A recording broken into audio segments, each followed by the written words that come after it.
Oh.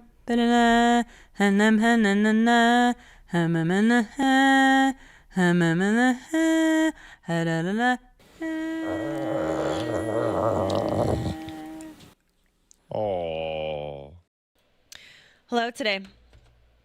Hello on this day. Wah, wah, wah. Test 1, 2, test 1, 2. Wah, wah, wah, wah, wah, wah.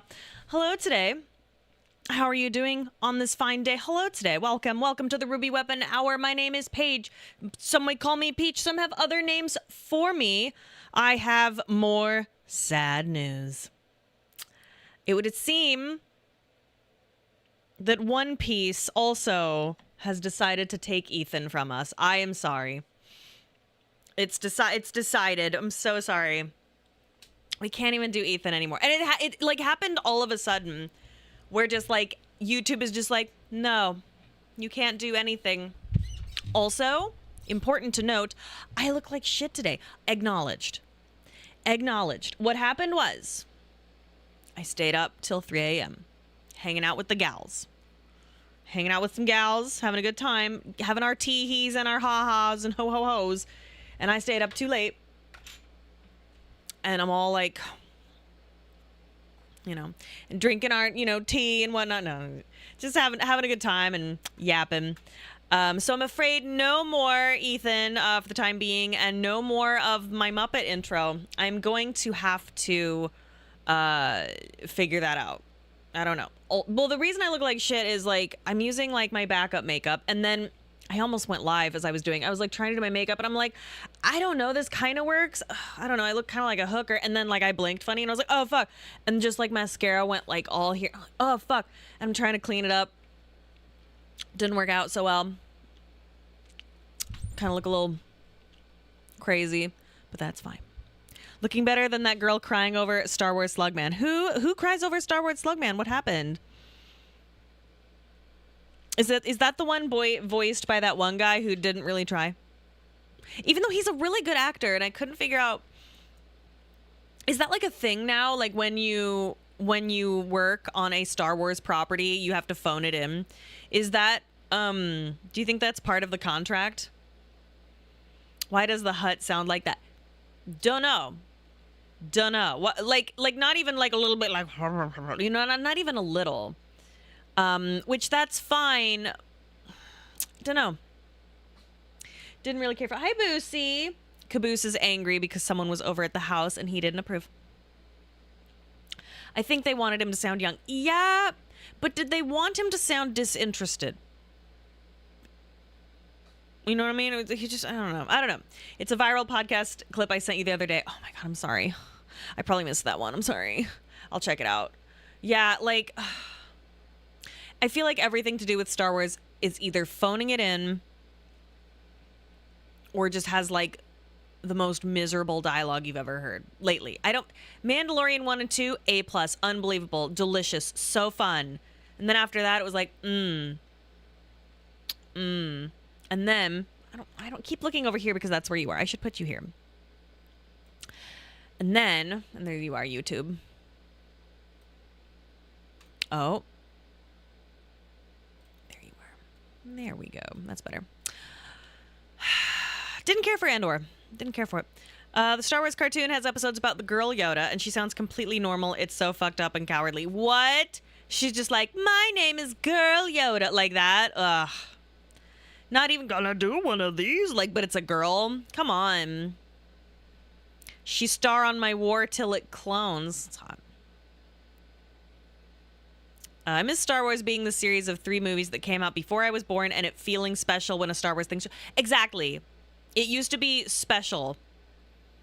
It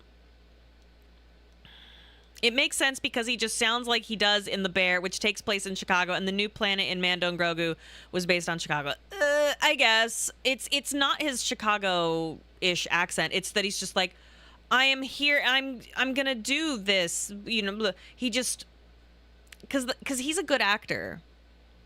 I don't know. Maybe it's money must be made for the mouse. Yoda was voiced by Frank Oz, who voiced Miss Piggy. So true. I honestly couldn't tell it was him until the credits. Oh, goodness. As a Chicagoan who marks out over Chicago references, I felt nothing for the new planet. Rough. That's rough. I...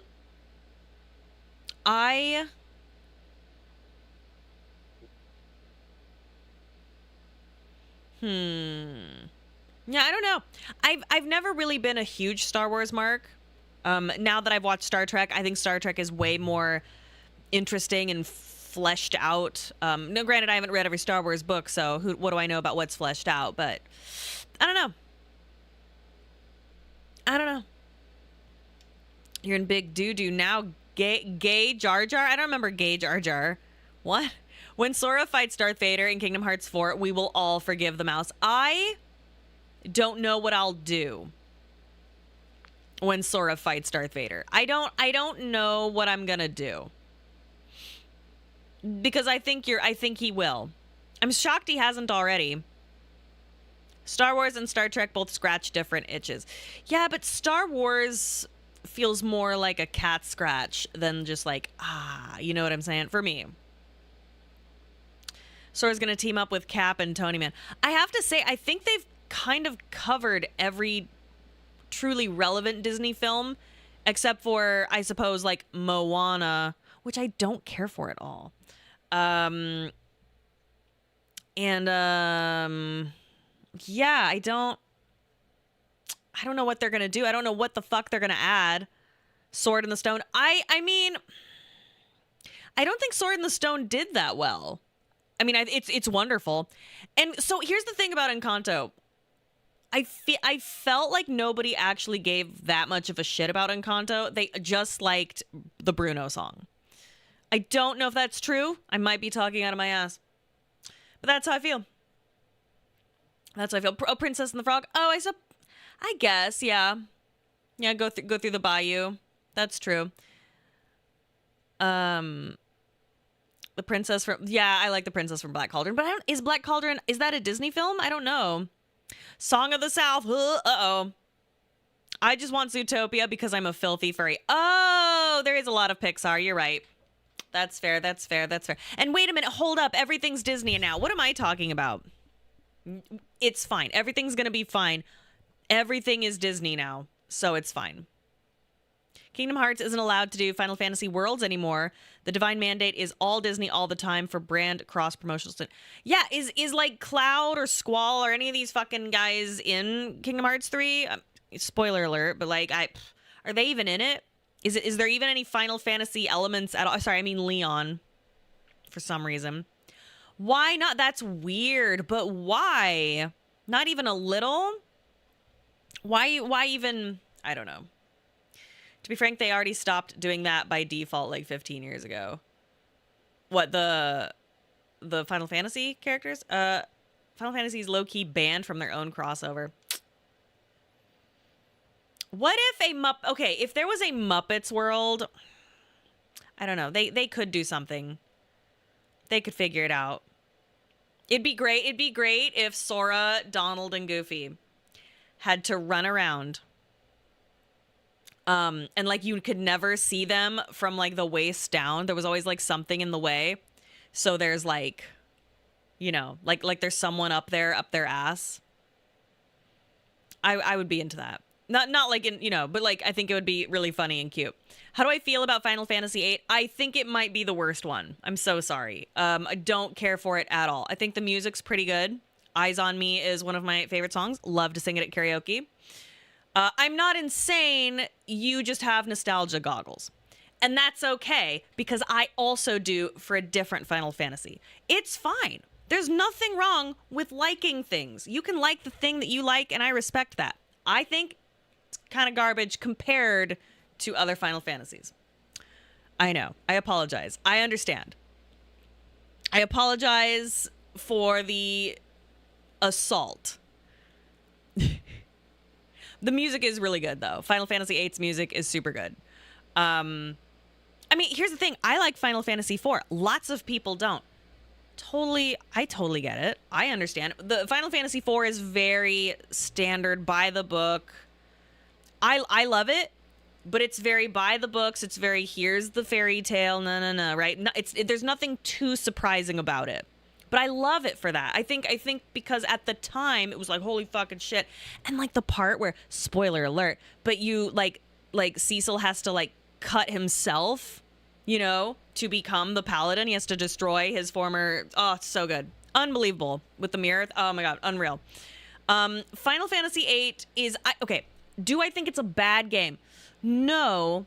Do I, but compared to the other Final Fantasies, not anywhere near the top. Does that make sense? That's where I live. That's where I live. I think 8 would be a lot more positively received if the tutorials weren't ass. Perhaps.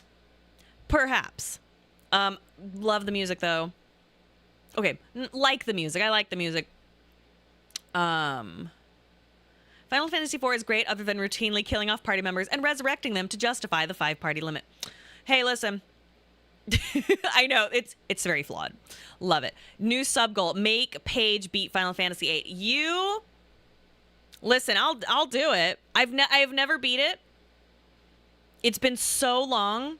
It's been so long. Ooh. Okay. It would have to be an amount of money. If that's what you wanted from me. If that's what you wanted, I'll do it. It'll cost you, because that's a lot for me. The old channel's FF8 LP was so good. Triple Triad. I fucking hate Triple Triad. Like, loathe entirely. Hate Triple Triad. Can't stand. Bravely Default is a Final Fantasy game. 100%. 100%. Persona X, what do I need to do? Hey. You're scaring me right now. You're scaring me. Loathe Triple Triad. Pat and I have had fights about it. We've had like hooting and hollering. Hooting and hollering. Okay, well, how much for fucking, I don't know.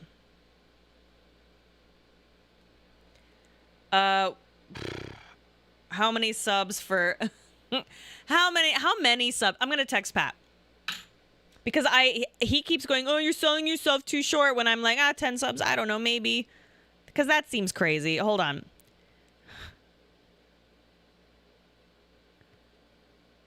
I'm texting him.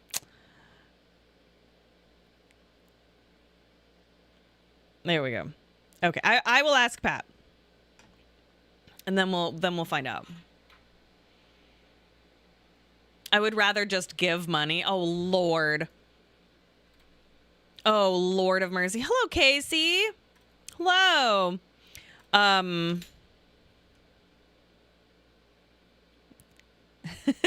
says that's a long game. It is. That is a long game. I don't know if people would want to care to see me. I don't know if people would care to see me do that game, though, you know? I would be more likely, well, because, like, I'm jealous. Like, I only got to play the first Kingdom Hearts game, and I played it right when it came out, so, like, I barely remember it. So that's kind of on my list of perhapses. That's true. Twitch does take a chunk of subs. Direct donations do go literally directly to me. Paige, you know that the game is irrelevant. We come here for the tea. I have the tea. Oh my God, I have tea. I have tea, but it's annoying tea. It's annoying. You'll see. They should make Kingdom Hearts into an RPG. Isn't it? Oh no, it's an action. It's like action, isn't it? Okay, no, it's okay. It's not that good tea. Okay. It's about Love Never Dies. And it's just like a brief tidbit. I was talking to the gals last night. Okay. Oh, action RPG. Okay, thank you. I was talking to the gals last night, and I was like, oh my God, guys, we should watch Love Never Dies. We should just get together and just watch Love Never Dies. And because there is a pro shot of it, a professionally shot version of it, and it's beautiful, right? because it's so melodramatic and it's like so bad it's good, and it makes me laugh. And it sucks because the music in it is trapped in this musical. I discovered the man who wrote it is Andrew Lloyd Webber, one of the most famous musical theater composers, writers, creators ever. So it's his baby, right? He also did Phantom of the Opera and Cats, The Choo Choo Train, Starlight Express, Joseph and the Amazing Technicolor Dreamcoat. Everything he touches turns to gold, mostly, except for Love Never Dies. But so Love Never Dies, right? And we're like, oh, why is it so bad? Why is it so bad? And remember how I told you, spoiler alert, Christine dies at the end, and it's so melodramatic, and there's all this stuff about Christine and her divorce, I guess, from Raoul, and seemingly or about to happen, whatever. Andrew Lloyd Webber, he wrote it during his divorce. Messy divorce from Sarah Brightman, who is the original Christine, who he wrote Phantom of the Opera for. What? Unbelievable. That it makes so much sense. Couldn't let her go gracefully. No, it's so funny. I laughed. So I couldn't believe it. He hired a man to write his fanfic. Yeah, so he hired someone else to write, because it's based off of a book, The Phantom of the Opera, which is a masterpiece. It's one of my favorite books ever. You should read it. He needed a new book to base things off, and it's called The Phantom of Manhattan. The problem was it sucked. I think I talked about this a little bit. It sucked. Like, it fucking sucked. So he's like, oh shit, oh my God, it's not very good. Well, and so he had to pick and pull pieces from it to stitch together into a Frankenstein that is Love Never Dies. However, if I'm not mistaken, please correct me if I'm wrong, I think in the book it's switched. The Phantom gets shot at the end and not Christine. But Andrew Lloyd Webber, if I'm not mistaken, could be wrong. Please tell me if I'm incorrect. I don't want to spread false information. Switches it so Christine dies. But I don't know. Well, is it just spite? I mean, it is more dramatic. Like, you would expect the Phantom to die, and it is quite shocking that Christine's the one who bites it. But I will say, it does make sense if only for the fact that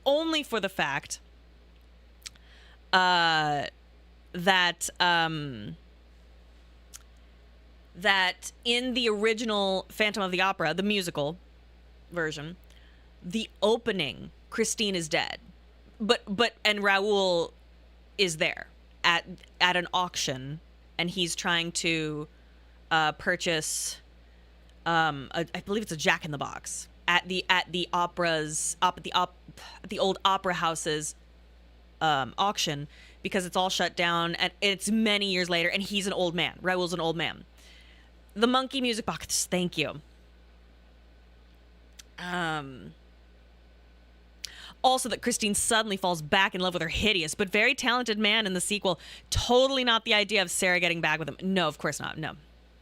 But yeah, so he's trying to buy that, and then so the whole thing of Phantom of the Opera, I think it takes place in Raoul's memory, right? Or, well, it's the events that occurred, but like it's kind of like, I always imagined it as Raoul's like ideas of what happened, which is why Christine's all about Raoul in Phantom of the Opera and not at all that interested in the Phantom. And he no.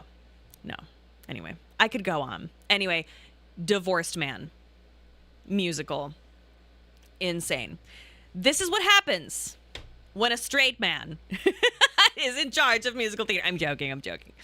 The woman my wife cheated on me with was an ugly as a skeleton. Oh, goodness. So, yeah, the musical is not very good. But I will tell you, Beneath a Moonless Sky, if you want to hear a song that's like, it is the most melodramatic song about a one-night stand with your crush you've ever heard. It's so funny. Like, wait, who died this month? Who died? Is he more divorced than the car salesman? No, who I did see recently. I did see that extremely divorced car salesman because I had to go back for my 6-month tune-up, and I had to see him. I didn't have to see him, but I saw him, and he was like, and I was like, reminder. The Phantom has never had sex before, but suddenly can go 8 times in one night. So canonically, they had sex thrice that night. They fucked thrice. The reason we know this is if you look at the libretto, it says because he's absolutely a virgin. He's only ever been kissed once by Christine, literally the night before. No, that's all right, Marilyn. And it's pitch black. They can't even see each other. I don't even know if she knows it's him. She does, because she knows it's his voice. And he is just like ravaging her. Because in the libretto it says, we said these things and did these things, the slutty little things, again and then again, right? And because they're describing how they fucked. It's veiled, but it's clear that it's like, and I took you, and I felt you, and I sucked you, and I fucked you. Not those last two. But you can infer. Hello, Gilroy Goldblood rating. Thank you very much for the raid. I really appreciate it. I very much appreciate the raid. Mwah, kiss for you. Hello. While Christine's son is in the next room. And they're talking about their wild, like, sexual escapade 10 years prior. And then her 10-year-old runs in. Crazy. Crazy work. Insane. It was weird when Lucy and the Ghoul started singing it. It was crazy. It was so weird. There's a picture of Walton Goggins being, like, hugged from behind by a Deathclaw that just came out. Crazy. It's very horny, and I don't know how to feel about it. But there it is. Kiss me, touch me, suck me, fuck. Here it is. Hold me. Yeah. It's very like.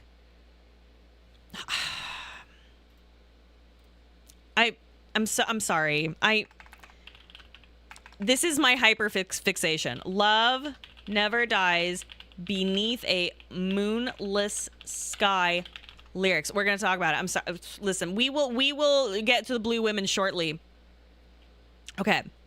I should have known you've been here. Do. How dare you come and invade my life? Get out of here. Because he comes in through her window. She doesn't know. I'm sorry. We're doing Phantom Discourse once again. I'm sorry. I have to get this out of my system. I am millennial casual musical. Phantom, Love Never Dies, Sweeney Todd, Rent, Hairspray. Listen, Love Never Dies is not that mainstream, so good for you. It sort of retcons the first musical. They try to kind of go, they kind of, just she ran back and fucked him, right? So he comes in. He comes in through the window. God, that is so bright. Why is this so bright? Oh my God. Here, there we go. Okay. So she's like, who brought me here to Manhattan and is having me stay in this fabulous place? Who brought this man named Mr. Y? He comes in, boom, she faints, she falls down. Oh my God. And it's so dramatic. His cape, he scoops her up, carries her to a chair. And she's like, how dare you try to claim me now? How dare you come and invade my life? Blah, blah, blah. Then he says, oh, Christine, my Christine. Blah, blah, blah. On that night just before you were wed, Christine, you came and found where I hid. Don't you deny that you did that long ago night. He was like, and girl, don't you deny it. Don't you eat. Because how could he? How could she deny it? Like, because, I mean, what's she gonna do? That gaslight him? It didn't happen. Like, get out of here. So, yeah, it was her wedding night. The night just before you were wed. Crazy. So, obviously, she's ovulating. So then she's like, that night. Then at the same time, once there was a night beneath a moonless sky. Keep in mind, this is all happening in an opera house under the like stage in a cave lair. So whether or not there is a moon is irrelevant. You are not underneath a moonless sky. It's not like you're outside. You are in a dark, creepy cave with all of the Phantom's doodads and robots. By the way, he has robots. That is real. That is canon. That he has robots. He is a magician in the book. He has a lot of magic stuff, a lot of crazy shit in there. That's just what he does, and we support him. So, listen. So, okay. Once there was a night beneath a moonless sky, too dark to see a thing, too dark to even try. The Phantom says, I strode to your side to tell you. So sorry. Christine says, I strode to your side to tell you I must go. I couldn't see your face, but sensed you even so. And then they kind of go back and forth. And Meg is just sitting in the cuck chair, bro. It's crazy. So yeah. So the Phantom cucks Meg, who is in Phantom of the Opera, but is just like Christine's best friend and just kind of a dancer, but she's a crappy singer. Canon. So they kind of go, so he goes, and I touched you. She goes, and I felt you. And I heard those ravishing refrains, the music of the past, the singing in your veins. Crazy. So they can hear each other's heartbeats. They're all, and I held you, and I touched you, and embraced you, and I felt you, and with every breath and every sigh, I felt no longer scared. I felt no longer shy, is what the Phantom says. Crazy. So he's just a shy little guy, just murdering and, plotting murders and schemes and extortion. But he's just a little birthday boy. At last, our feelings bared beneath a moonless sky. And blind in the dark, as soul gazed into soul, I looked into your heart and saw you pure and whole, and cloaked under the night with nothing to suppress, a woman and a man, no more, and yet no less. Insane. Insane. Crazy work. Okay, ready? He saw her whole, is what I'm trying to say. And I kissed you and caressed you. Oh my, okay, so he's doing finger stuff, crazy. And the world around us fell away. We said things in the dark we never dared to say. So they're dirty. He's up there with his digits. I don't know where. He's somewhere down there. They're saying crazy stuff. Maybe it was the back of the knee. I don't know. Could be anywhere. We said things in the dark we never dared to say. And I caught you, and I kissed you, and I took you, and caressed you. Okay, so he's all up in it.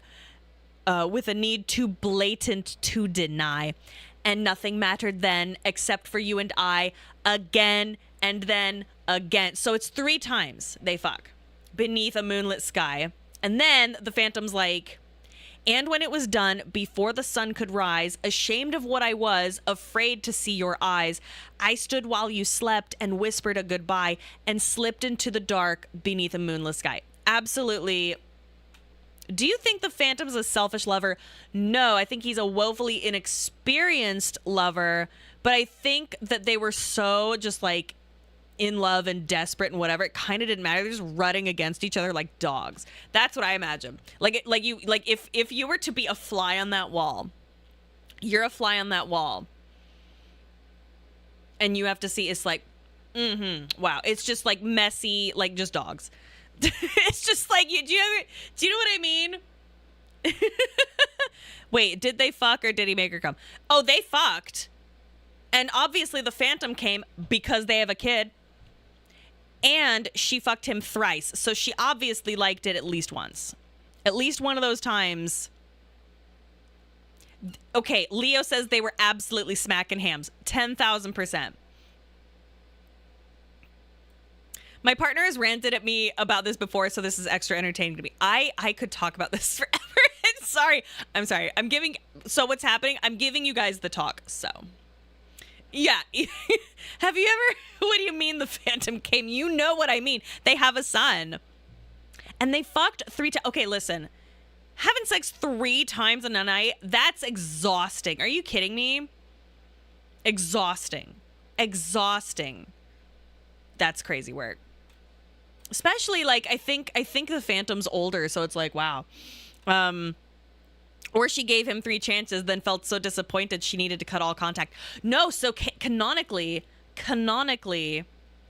they do it 3 times, and then he leaves because she's asleep, and then she tells him later in the scene, I was there to profess my love to you, and that I was gonna be like, get fucked, Raul, but no, you left, so I had no choice, and I went back to Raul, but her egg was already out, you know what I'm saying? And that's that, you know? Christine must have done handstands like crazy. Yeah, she's just like, good night, Phantom, her legs up high against the wall. Listen. the egg. dropping eggs like Yoshi, you know what I'm saying? Brother, I wish to God they had twins. I think for some reason I think that would have been even just more melodramatic. Who's hotter, the Phantom or the man in the iron mask? The Phantom, for sure. What does Pat want? What do you want?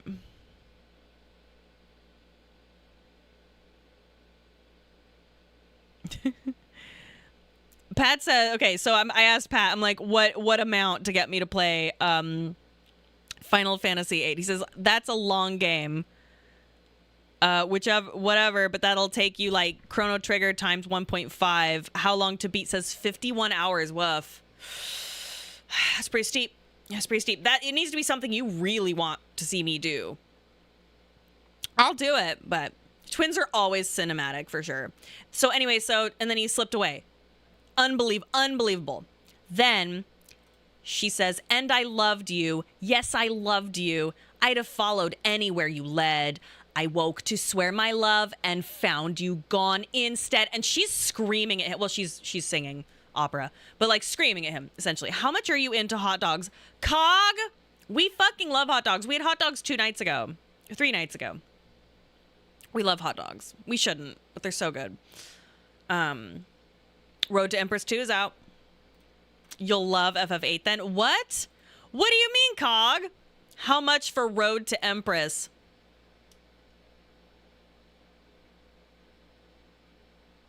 How long is Road to Empress? Maybe I could do that in between.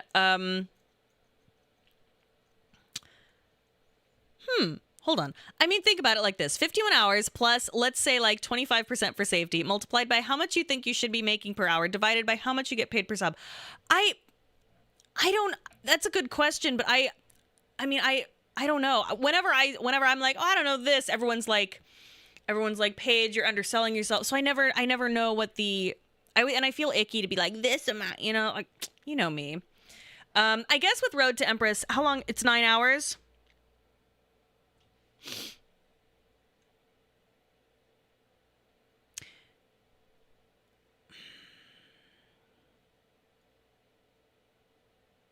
$300. $300 for Road to Empress. And I would do it right after Mass Effect. Or should I do it in between? Like, should I stagger? I don't know. I do like an FMV game. I do like. And the reason I chose that number is because of sponsor numbers. I did a little math there. I may do IMI 2. IMI 2 may be on the list. I don't know. Maybe. Just saying. It is peak C-drama. I do like that. Did we get the 10 subs for a mustache yet? No, we are at... Sorry. You guys are so sweet. I feel yucky being like, where's my mustache? You know, where's my 10 subs? Like, that's so... But thank you. You're so sweet. Do some friend swap in between. I'm doing friend swap tomorrow, actually. Real quick, Mongorific resubbed for 21 months. 21. I'm just grateful you're here. I'm grateful. Thank you so much. I really appreciate it. King Regals resubbed for 52 months. Speaking of musicals, Cats sucks. I'm so brave for saying this. False. I will die on this hill about Cats. Is it like riveting, incredible drama, wonderful? Absolutely not. Is it insanely talented and it just I will stand up and applaud and cry every time? Yes.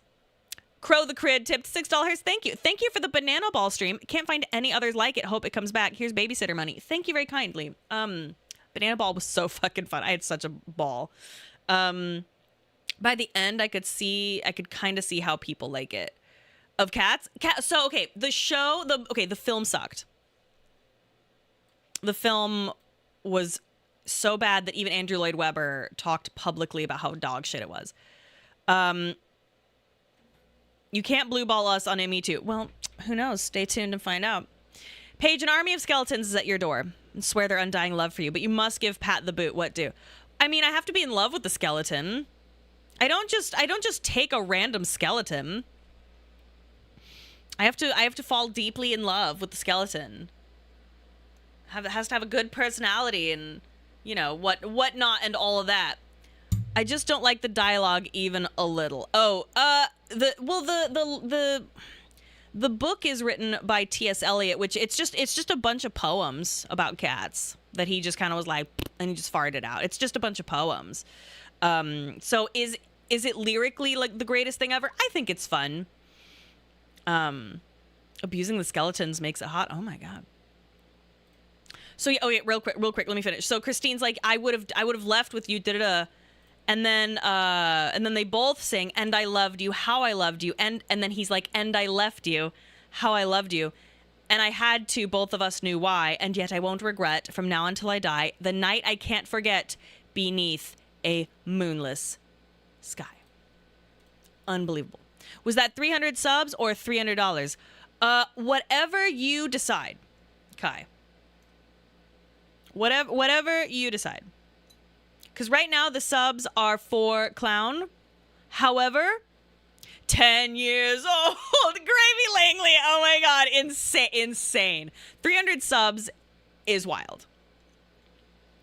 Also though, for the Clowns, I do have a goal for those of you who are interested. The goal is I will dress $300. No, $300. $300 is not for Final Fantasy VIII. That's for Road to Empress. So, okay, if you want to see me dress up in full clown regalia, please consider a sub. You don't have to. I'm just happy you're here. I'm happy you're here. Oh my God, you son of a bitch. Oh my God. Oh no. Oh God. I didn't think you were going to do it. I didn't think you were going to do it. All right.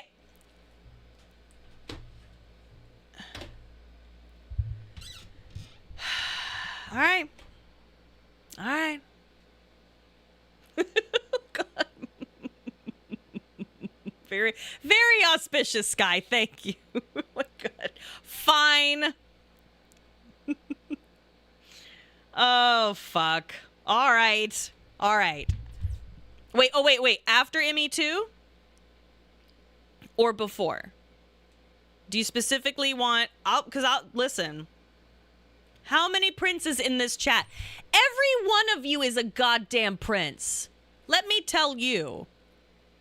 Every one. Merry Christmas, every one of you. A goddamn prince. Or a princess. So if Peach is dressing up as a clown, are we talking Harley Quinn sexy or Pagliacci depressed? Whatever you want, Titus. I'll do whatever. Listen, as I said, you cannot buy me, but you may rent. You're going to go crazy over ME2. I'm scared, Kai. Okay, first of all, also, Kai, please let me know. Are you sure? That's a lot of money. If you are sure, then thank you very much. But if not, let me know and I will refund you. That, as long as you are happy and comfortable, then Pomni fans, it's your chance. So you want me to do it after ME2? Let me write it down. Kai, you crazy son of a bitch. Oh no, my phone's dying. No. Please don't die. Oh, also, don't forget, after I finish Mass Effect 3, we're doing Smash or Pass Effect, okay? I just wrote that down. Kai 9 says, do Road to Empress specifically 2 after Mass Effect 2. You got it. It has been written. Oh, you want one? One. You got it. You got it. Also, Anonymous gifted a sub to a big natural man who I love and is a very good friend of mine. And we love you. We love you, Cog. And the Blue Baka gifted subs. Thank you very kindly, Blue Baka. Thank you. Empress 2 isn't out yet. I think it is out, isn't it? Didn't it just come out? Oh, Empress 2 continues the story. Get out. So the road to Empress is much longer than we previously thought. My God. That's crazy. Kai, you are so fucking nuts. Are you sure you're okay with that? Jesus Christ. Hold on. I'm going to text Pat. I have to play. Well, I have to play Road to Empress.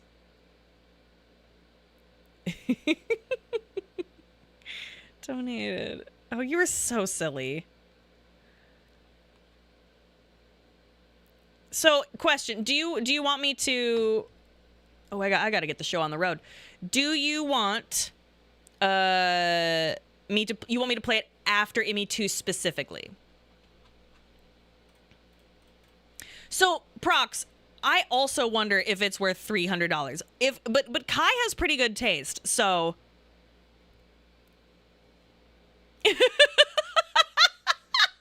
Kai, you are nuts. I'm kind of in shock that you did that. I did not expect an FMV game. Fuck yeah, but I love FMV games. Oh my God. There we go. As a chaser between 2 and 3, you got it. You got it, boss. Listen, you're the boss. I am but a puppet for all of you to sing and dance for. I will do it.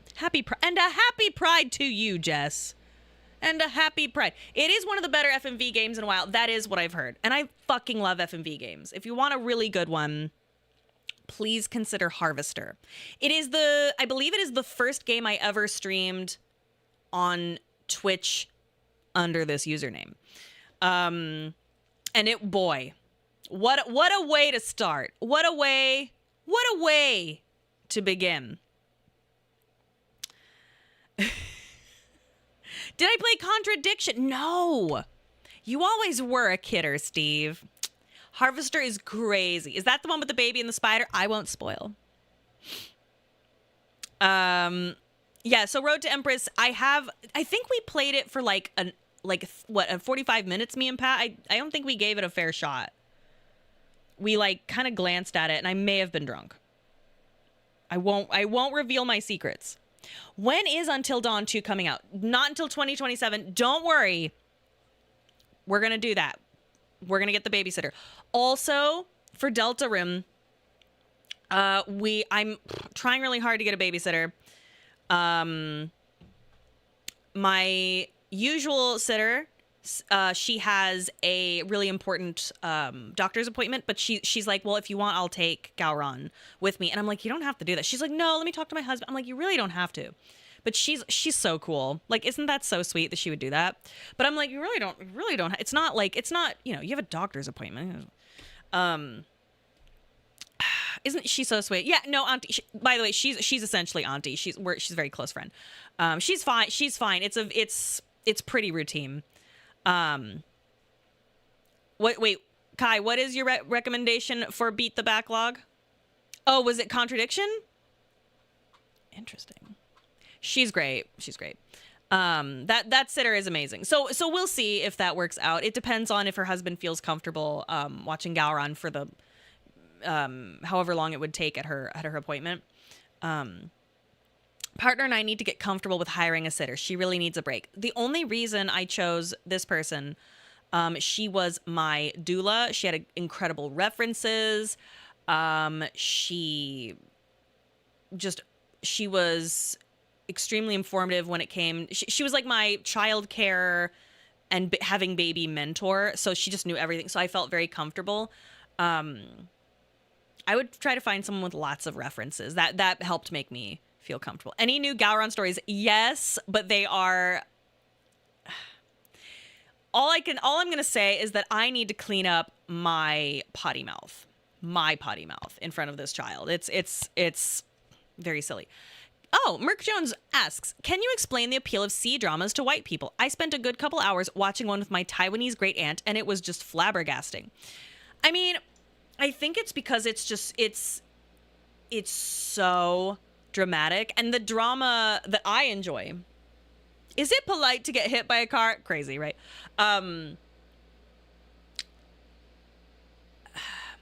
It's so dramatic over like the smallest things, right? Like if you wear like I think we only played like the first chapter of Road to Empress, and then I swear to God, it was like 40 minutes. But like if you wear like the wrong dress, you have deeply insulted, some really high up person because that color is unlucky, and now you are put to death. So the stakes are high. In my experience, and I love when the stakes are high over stupid shit. Love it. Reminds me of a funny Indian drama clip I need to send you. Yes, please. Oh, so good. Like, so Western soap operas do not compare, cannot compare to like almost any other culture's soap operas. Cannot compare. The soup that kills you. The one we watched, I only understood those little things because Gigi was explaining them because she lived. Interesting. I just love the high stakes. You also love stakes. How does Pat reach such high stakes? Will he starve? That's mean, but it's really good. I'm gonna use that later. All right. Hey, it is an hour later. I gotta start because Patrick has texted me. Patrick, I apologize. My phone has died. Once again, going 3 for 3. My phone has died. Sweetheart, can you okay, sweetie, here's what you should do. I want you to Discord me because I'm on, like, your Discord is open. So Discord yourself. Oh, Caboose is here. What do you mean, where's the dog? Pat, I told you that if you don't see Caboose at the house, he is 10,000% over here. He's down here. He's fine. Pat, come on. He's going to come in here and beat my ass. Oh, my God. I'm sorry. He wanted to go out with me, and then I thought he needed to pee, but then he ran with me to the office, and I was like, well, you told me you would tell me. My phone died. I would love to have, but my phone died. I'm sorry. Where is Caboose? He's down here. Oh, yeah. Caboose, do you want to, hello? Would you like up? Come here. Come here, Smelly. Oh, my God. Oh, my God. Oh, God. How are you only 17 pounds? Huh. Oh, shit. Oh. Can you see me? Can you see him? Now show him with today's newspaper. There he is. Fuck. So charge it. I don't have the charger over here. Fuck. What do you think, Caboose? Why does your phone keep dying? I have the world's oldest phone. What do you think, Smelly? How are you doing? Do you have anything to report? Yeah. You're sitting at a computer. You have a charger. I left the charger at the house. I love you. I love you. I love you so much. Now, granted, I accidentally slept with the charger not in the port. Do you want back down? Does Caboose dislike hats? Do you dislike hats? Hold on. Let's find out. Caboose. Ugh. Will you wear this hat? Here you go.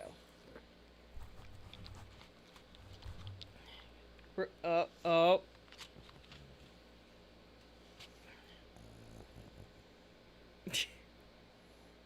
doesn't know. He doesn't know. Yeah. Now I can't see you guys. Oh, still can't see you. There you go. It's always his birthday. I love you, Caboose. Right. Oh, I said I love you and he started wagging. He's so cute. All right. Do you want to stay up or you want down? You're a good boy. And Daddy's going to be very mad at me. He's going to be so mad. I guess I should have left him a note, but I was kind of in a rush. Whoops, because I needed to like shower and I was like, oh fuck, I don't know, and I ran over here. Caboose resembling Pat when he looks at the camera. Damn. Because he's so beautiful, right? All right, it is time to play a video game. Oh, let me get out of there. Oh, I'm sorry, Pat. Please don't be mad at me. I think he's mad. All right, let's see. Put you here. One of these days I need to have like a codex day where I just sit and hang and read the codex. I won't do that to you guys right now because we only have a couple hours. Oops. There we go. Did I leave without my glasses? Sure did. Don't have them. Didn't have time. No time. It's fine. It'll be fine. Do you want codex right now? Because I'll do because I can read because I'm not too far. But it's up to you. I will do whatever you want. Phone is dead. Oh God, Pat's gonna be so mad. But I told him, I said anytime that he doesn't see the dog, simply ask. All right. Oh. Also, I would like to introduce you to my new layout. What do you think, guys? This is done by one Mr. Persona EX. What do you guys think? I think it's really pretty. I like the red. I like the bisexual lighting. Isn't that super nice? How slick is that? So please give a thanks to Persona EX. This is really, really impressive. Thank you. I was sitting there and I was like, huh? And I look at my phone. I'm like, holy shit, that's really good. It's really good. I'm in big nighttime as we speak. It's really good. And I'm not just saying that. Genuinely, really, really impressive work. I look very professional now, don't I? How bisexual are we feeling? Happy Pride.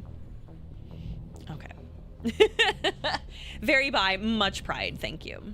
All right, so I have heard that it is... Paige did it, don't let her fool you guys. Can you imagine? No one would believe that, Persona. Get out of here. No one would believe that. That won't work. I love tiny hats, as does Pat, so it works out. All right. Would you like me to read? Oh my God, that's a lot of reading. Would you prefer that right now, or would you prefer that I move on with some missions? Because we've got about 2 hours before I got a skedat, and Pat is going to beat some asses in 2XKO. All right. Do you like when I use a voice like this, or do you prefer standard voice? Up to you. I'm not that far from the... Get out. See, I keep hearing that I'm like 30% from the ending, 40%. And now I'm pretty close to the ending.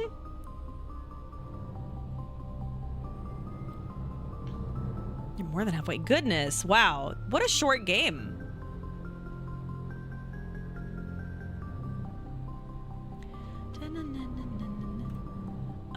20 hours from the end. Okay.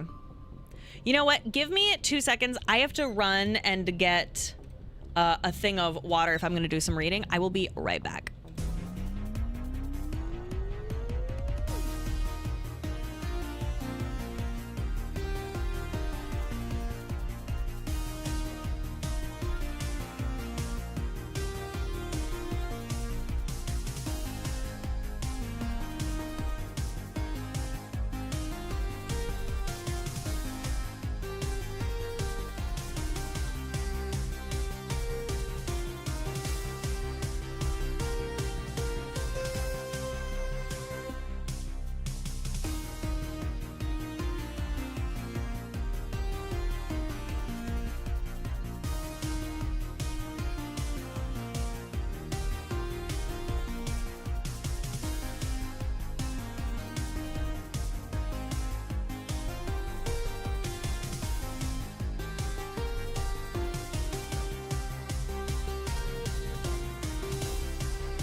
Wah wah, test 1 2, test 1 2, test.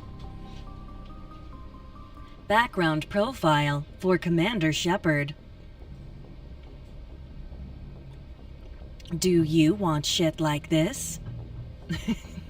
Or should it just be my usual voice? Wah wah, test 1 2. I have returned. There's that one. I could do this one. Kind of like that one. Which do you prefer? Would you like this? Wah wah wah, test 1 2, or wah wah wah, test 1 2? I will do whatever you ask. You want the devil? I don't think too many people would want the devil. I don't know. What do you guys think? The German accent? Is that what I should do? Oh my goodness. I'm the devil. Oh, I hope nobody touches my breast. So stupid. I don't know why. I'm sorry. I just think it's funny.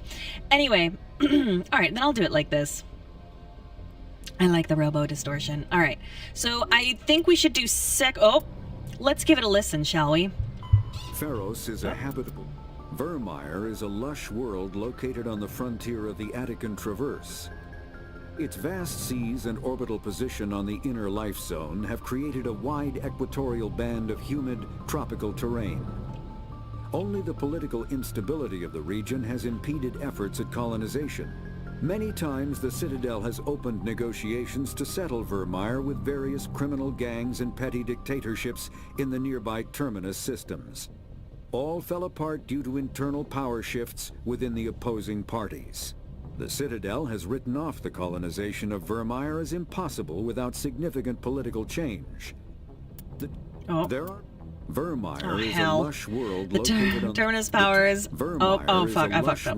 Likely to ever settle Virmire, most lack the resources to support settlement of a virgin world, finding it more expedient to steal from their neighbors than build for themselves. There are between 200 and 400. Faster than Sovereign is the flagship of the rogue Spectres Saren. An enormous dreadnought larger than any other ship in any known fleet. It is crewed with both Geth and Krogan. At 2 kilometers long, its spinal-mounted main gun is likely capable of penetrating another dreadnought's kinetic barriers with a single shot. We saw this ship, didn't we? How Saren acquired this incredible warship is unknown.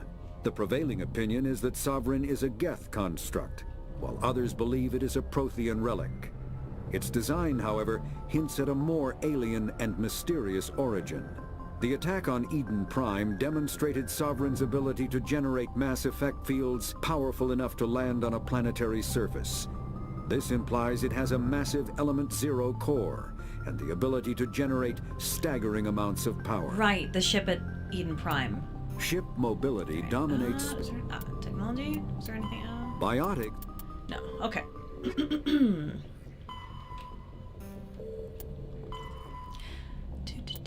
So we did a little bit about Asari, didn't we?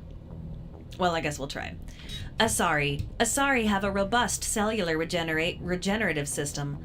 While they do not heal faster than other species, Asari are known to reach 1,000 years of age. Although Asari have one gender, they are not asexual, and Asari provides 2 copies of her own genes to her offspring. The second set is altered in a unique process called melding. Oh my god. During melding, an Asari consciously attunes her nervous system to her partner's, sending and receiving electrical impulses directly through the skin. The partner can be another Asari or an alien of either gender. Effectively, the Asari and her partner briefly become one unified nervous system. This unique means of reproduction is the reason Asari are talented biotics. Their evolved ability to consciously control nerve impulses is very similar to biotic training. Asari believe that their offspring acquire the best qualities of the father from the melded genes, but evidence is anecdotal. I know, Persona, right? Like, whoa. If you clone an asexual being, is it just a clone or an offspring? I don't know. That's a good question. Asari pass through 3 climacteric life stages, marked by biochemical and physiological changes. The maiden stage begins at birth and is marked by the drive to explore and experience. Most young Asari are curious and restless. The matron stage of life begins around the age 350. though it can be triggered earlier if the individual melds frequently. This period is marked by a desire to settle in one area and raise children. The matriarch stage begins around 700 or earlier if the individual melds rarely. Matriarchs become active in their community as sages and counselors, dispensing wisdom from centuries of experience. While each stage of life is marked by strong biological tendencies, individuals do make unexpected life choices. For example, there are maidens who stay close to home rather than explore, matrons who would rather work than build a family, and matriarchs who have no interest in community affairs. They age faster if they're horny. Because of their long lifespan, Asari tend to have a long view not common in other races. When they encounter a new species or situation, the Asari are more comfortable with an extended period of passive observation and study than immediate action. They are unfazed that some of their investments or decisions may not pay off for decades or centuries. They must be really rich. You know what I mean? Like, they put just like a little bit of money in the stock market, like just a little bit, and just, you know what I mean? Did they address this? Balls. They are. Oh my god. I love that. That's the space bourgeoisie. Oh no. That's so funny. Matriarchs can seem to make incomprehensible decisions, but their insight is evident when their carefully laid plans come to fruition. In interstellar relations, this long view manifests in an unspoken policy of centrism, The Asari instinctively seek to maintain stable balances of economic, political, and military power. Traditionally, Asari spread their influence through cultural domination and intellectual superiority. They invite new species of advanced development to join the galactic community, knowing that their ideals and beliefs will inevitably influence the existing culture.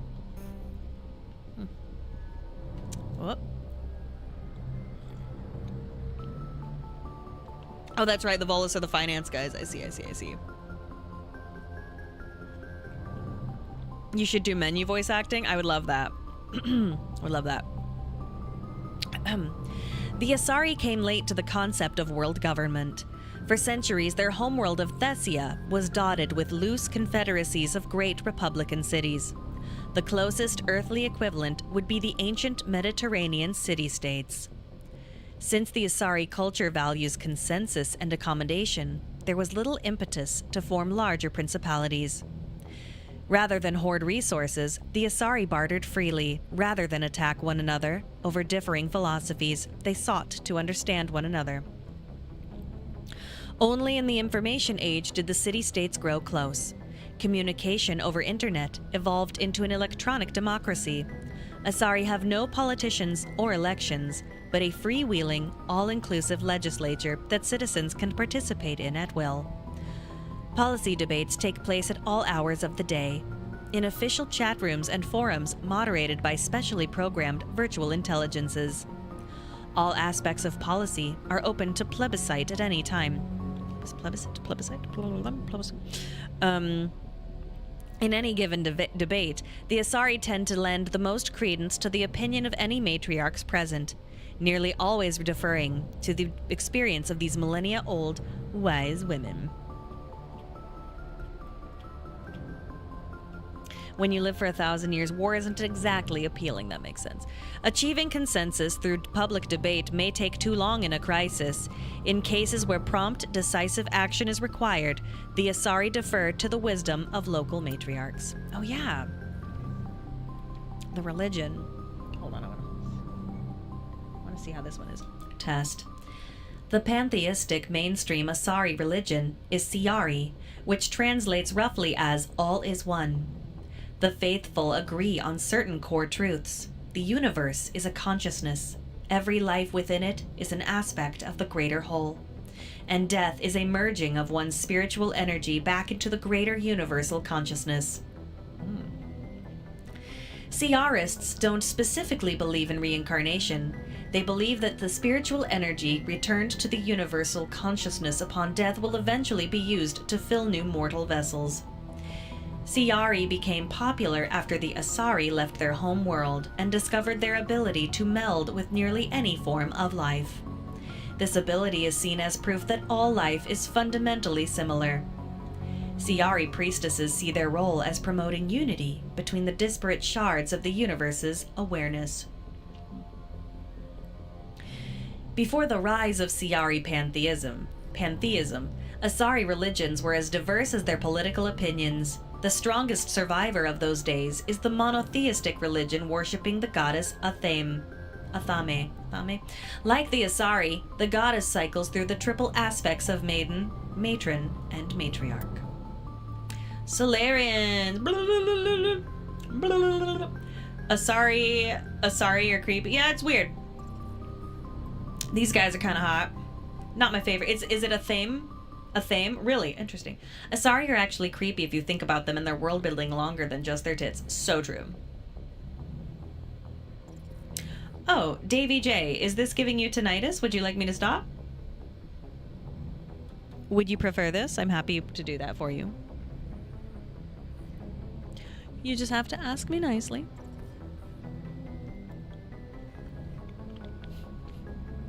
More? Okay. Guess what page? There are more blue power Asari. Get out of town.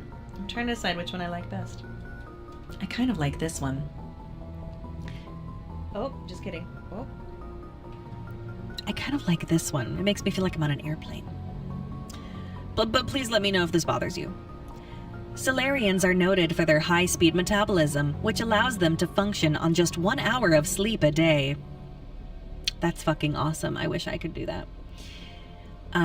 Their minds and bodies work faster than most sapient races, making them seem restless or hyperactive. The drawback of this active metabolism is a short lifespan of around 40 human years.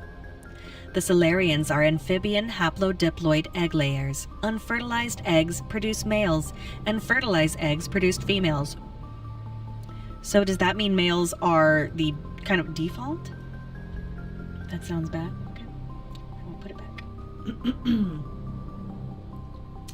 Asari are blue elves. Interesting. Asari who insist that they must keep the bloodline pure by only mating with other Asari. It creates problems. Ooh, interesting. Way more males than females. Ah, interesting. Once a year, a Solarian female will lay a clutch of oh, I see. A Solarian female will lay a clutch of dozens of eggs. Social rules prevent all but a fraction from being fertilized. As a result, 90% of the species is male. Why? Why?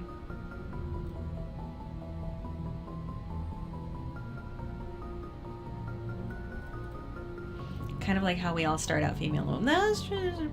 Because of space. Because the developers only wanted to make one model. Because they don't... oh my goodness. Population control and a matriarchal society. Ah. Oh, they're a matriarchal society. Oh, because they'd overpopulate. Of course. Okay, I understand.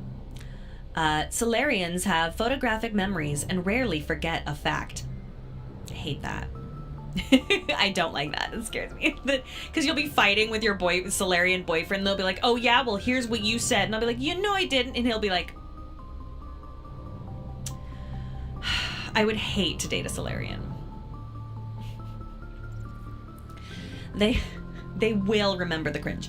They also possess a form of psychological imprinting, tending to defer to those they knew in their youth. Solarian hatching is a solemn ritual in which the clan Dalatras. That's why you date a Volus. Damn, they'll remember it accurately. No. Your Solarian group chat will never forget the Grink. What's the Grink? Dalatras. Okay, thank you. The Dalatras matriarch isolates herself with the eggs. The young Solarians psychologically imprint on her and tend to defer to her wishes. This is bizarre.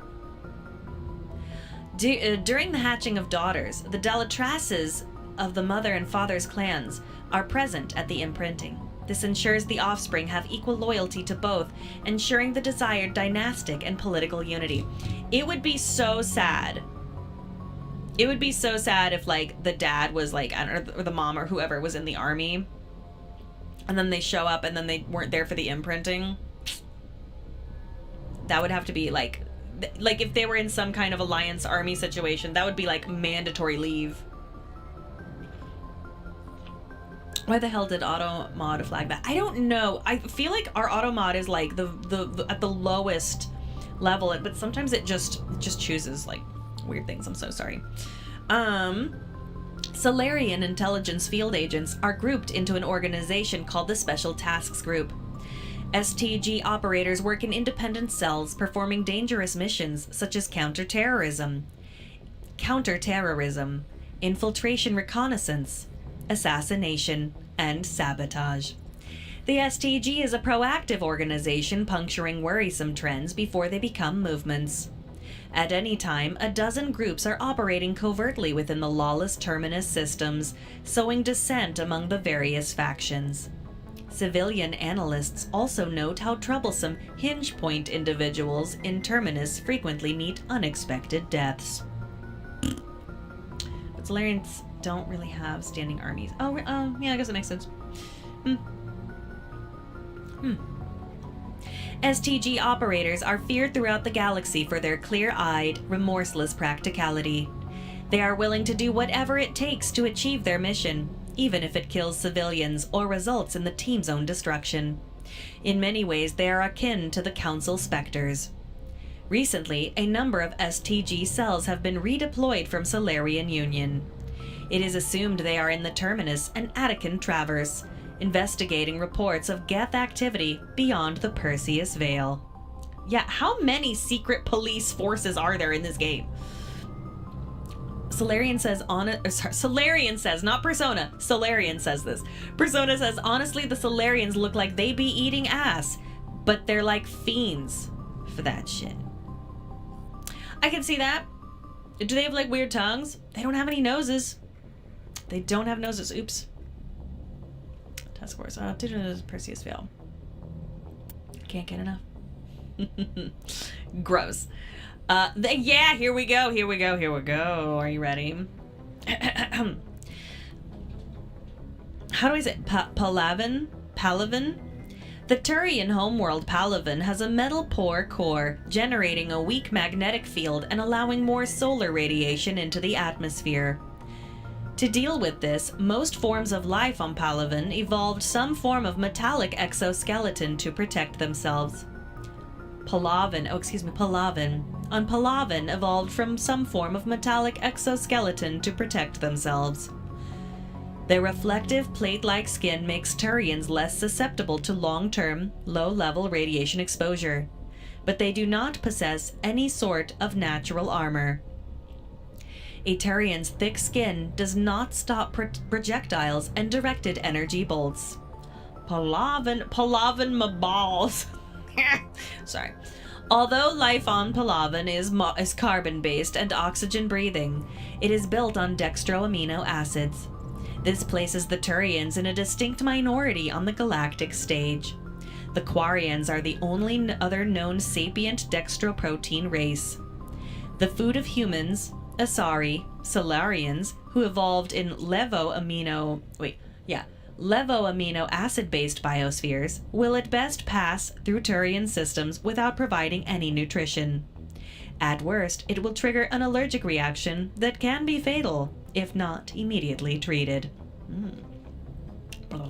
It's pronounced Boivin.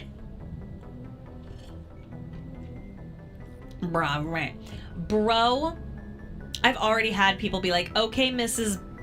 Bovine, and I'm like,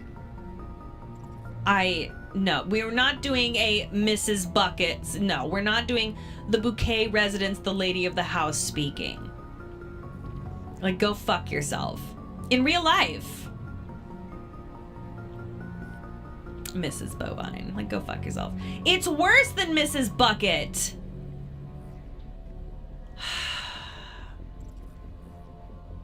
Reminds me of the time when I signed that incredibly important email. Blah, blah, blah, blah, blah. Sincerely, Pig. Because I couldn't be bothered to write an A or an E. Pig, Mrs. Pig Bovine. What a nightmare. Hello, madam. Could you come wait, what? Hello, madam. Cow. Would you like some cud with your McDonald's? Seriously, no, for real. It's so true. Pig bovine. My French grandma, grand-mère, loved Mrs. Bucket and her okay, if you want a great show to watch, Keeping Up Appearances. So good. I would watch it on PBS. And it would come on either right before or right after Red Dwarf, which is my favorite show. So, of course, I had to watch in order Keeping Up Appearances, Red Dwarf, and then finally, Are You Being Served? Keeping Up Appearances is still good. I don't give a fuck. It's so good. Turian culture. It was always on a Saturday at 8 p.m. Oh, good times. I loved the British comedies on PBS growing up. So I grew up with, I think it was 6 channels.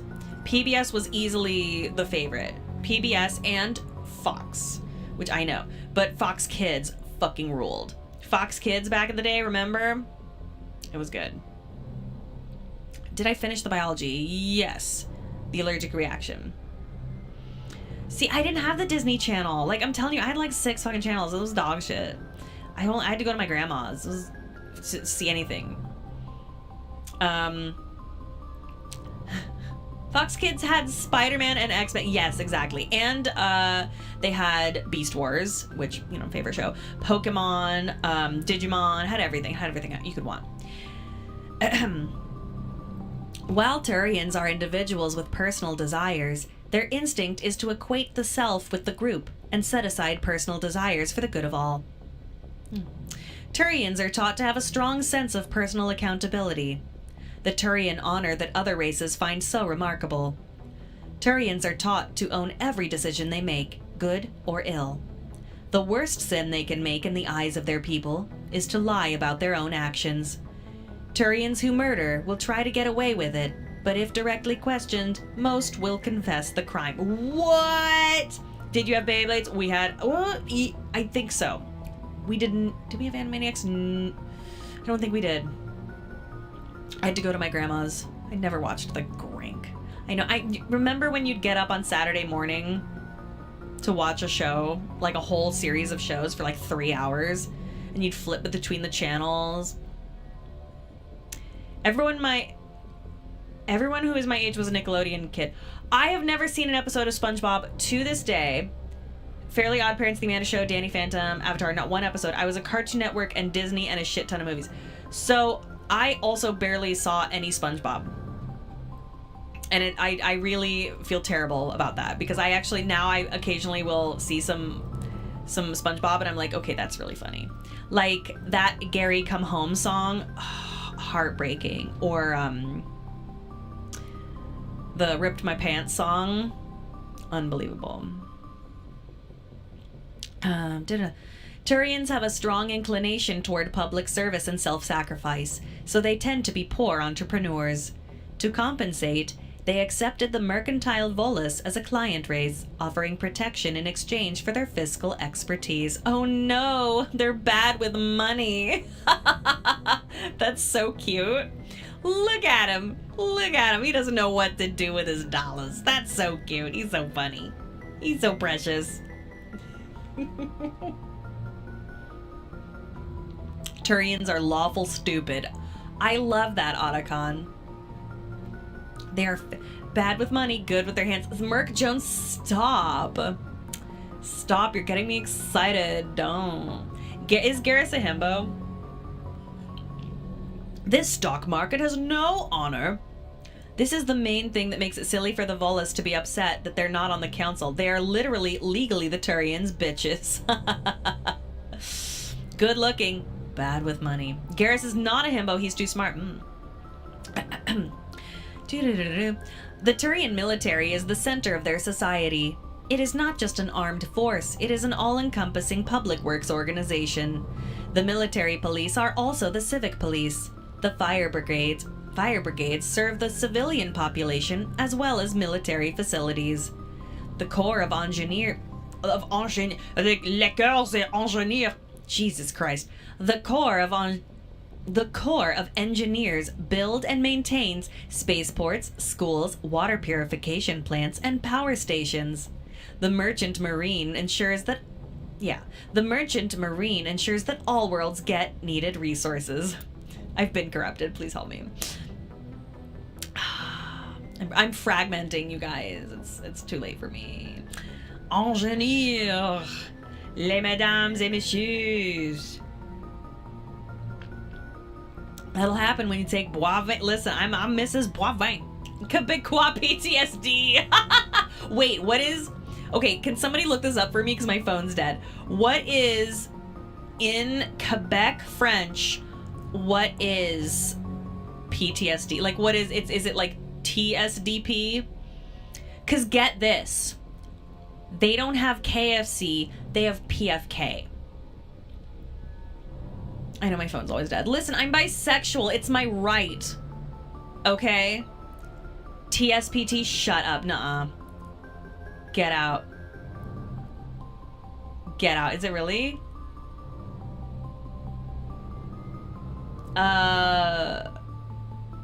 So country fried chicken, and then PFK is like pool something Kentucky. Because I think it's pool, which is chicken.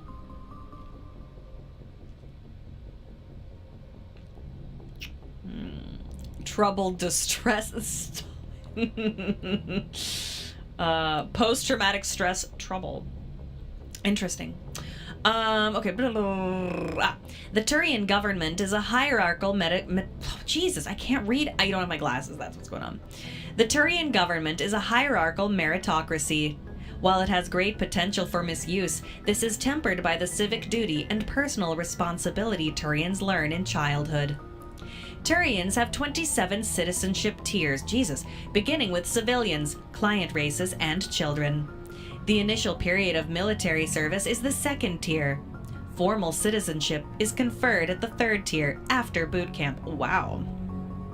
Is it poulet frites Kentucky? It's Quebec. The real answer is le PTSD. You're joking, but also that is so the case, because you go to Starbucks. Starbucks cannot be Starbucks in Quebec. It is called Le Café de Starbucks. Le Starbucks. Le Café de Starbucks. Must on all signs. It's crazy. For client races, citizenship is granted after the individual musters out. Higher-ranked citizens are expected to lead and protect subordinates. Lower-ranked citizens are expected to obey and support superiors. Promotion to another tier of citizenship is based on the personal assessments of one's superiors and co-rankers. This is crazy.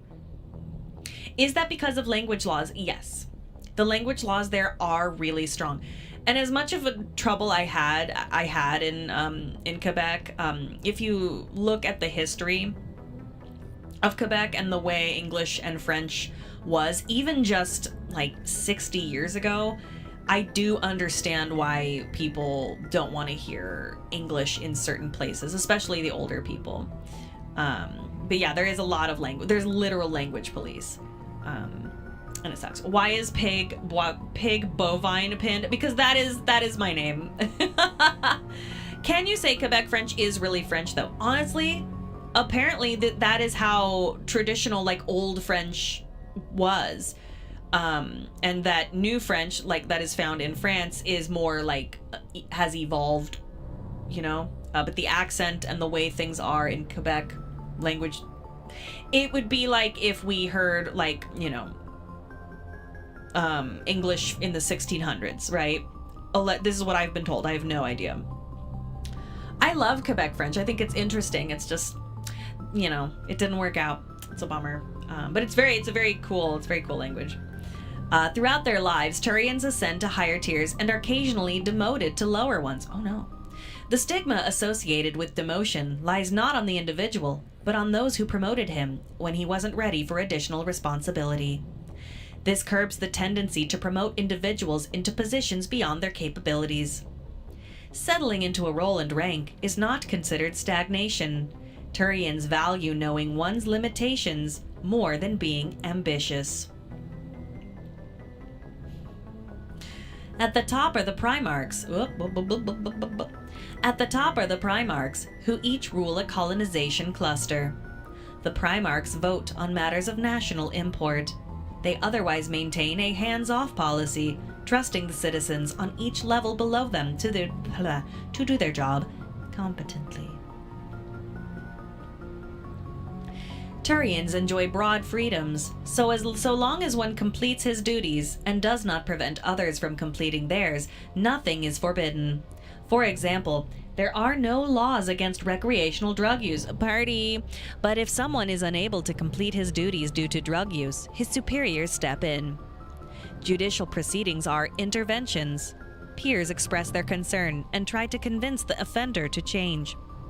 If rehabilitation fails, Turians have no qualms about sentencing dangerous individuals to life at hard labor for the state.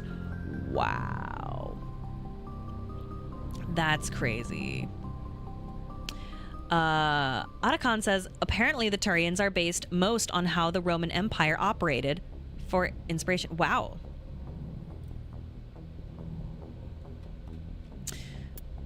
Military doctrine.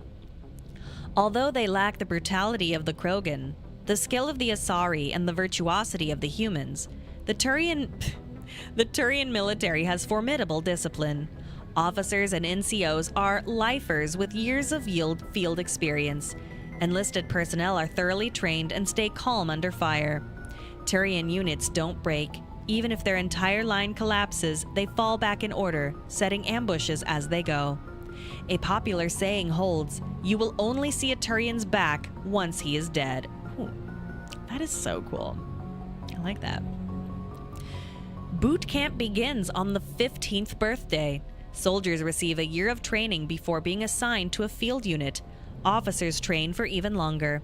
Most serve until the age of 30, at which point they become part of the reserves. Even if they suffer injuries preventing frontline service, most do support work behind the lines.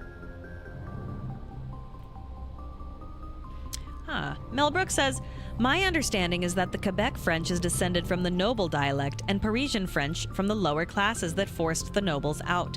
Keep in mind there are many accents in home countries. See the many dialects and accents of English. Interesting.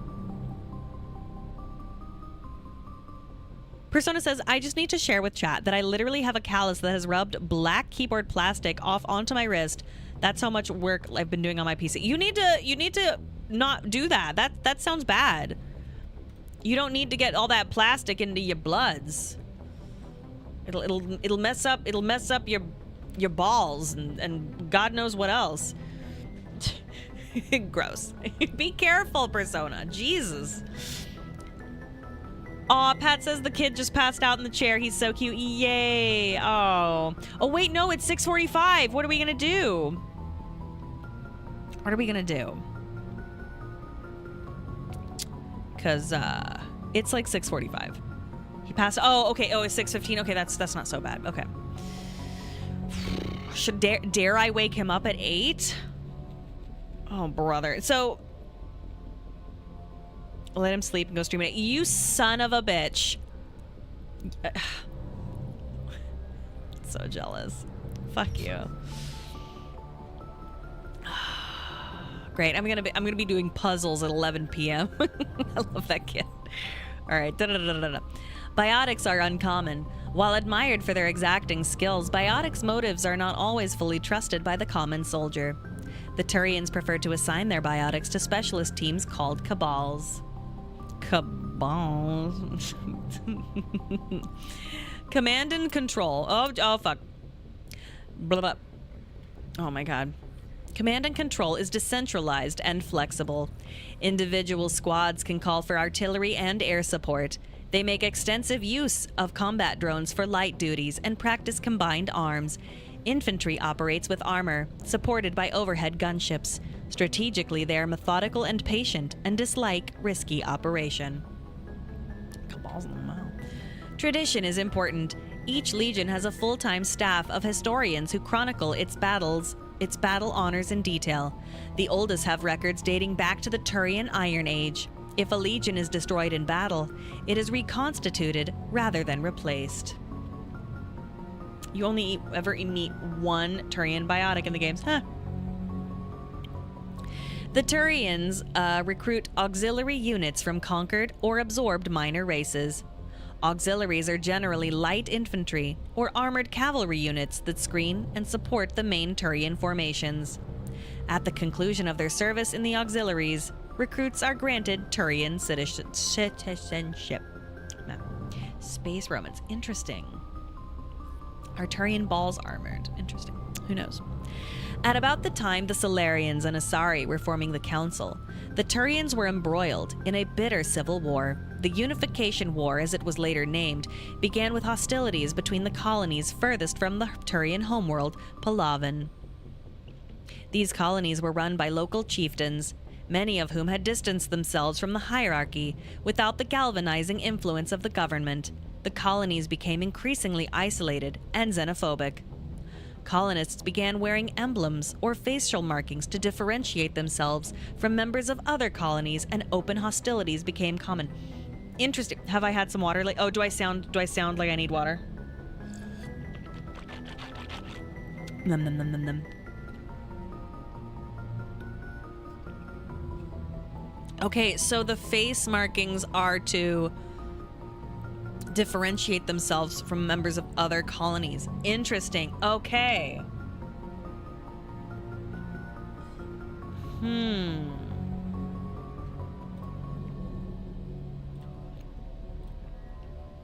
The face paint is like their last names. Can you believe that my woman would not fill up my water or get me more ice? Divorce. Persona, get off your ass and get yourself some water. Pat says, I love that there's so much shit in these games. I can't even hope to keep track of it. I completely forgot that. That's fabulous. Learning all of this to Dennis System Garrus. Oh no! Oh no! It's on the other side of the house. No. Well, tell her you'll rub her back or something. That's what I do. I'm like, Pat, can you get this for me? And then I offer him my services. Listen. So any Turian with face markings... Well, wait, is any Turian with face marking, like... Wait, what does it mean when they don't have face marking? Gross. Puff, gross. My favorite thing is when someone says something that's not even that gross and you just kind of go, gross. like a small, like, gross. You'll see they get into that lore. Oh my god. Oh my goodness. Wait, does Garrus has some markings, right? Okay. These colonies were run by local chieftains, many of whom had distanced themselves from the hierarchy. Without the galvanizing influence of the government, the colonies became increasingly isolated and xenophobic. Wait, I just fucking read that. I am so silly. I'm silly. Do you need a Garrus Funko Pop? Persona, no. No, never. How dare you? How dare you ask me about a Funko Pop? You know it's filled with piss. Absolutely not. I do have a Garrus doll, oddly. It's in the mail. Get the fuck out, Persona. Oh, are you gonna, will you drain the piss for me? How thoughtful. Or are you just putting in your own? Gross. Gross. Commander, please don't turn me into a marketable plastic. Ugh. Oh, God. You have 7,000 Funko. You have 7,000 Funkos. Persona, no. Persona, no. You know what's going on inside those Funkos. Persona. Breaks my heart to hear this. You have a weird fascination with Funko Pops and PP. It is because of a story that I have told a few times. There's a reason. I'm like, I can't. I will start throwing up. Like, I already have like an incredibly poor tummy thing where I'm always like nauseous and like trying not to barf. I will start to barf every time I tell the story. But there's a reason about the Funko piss.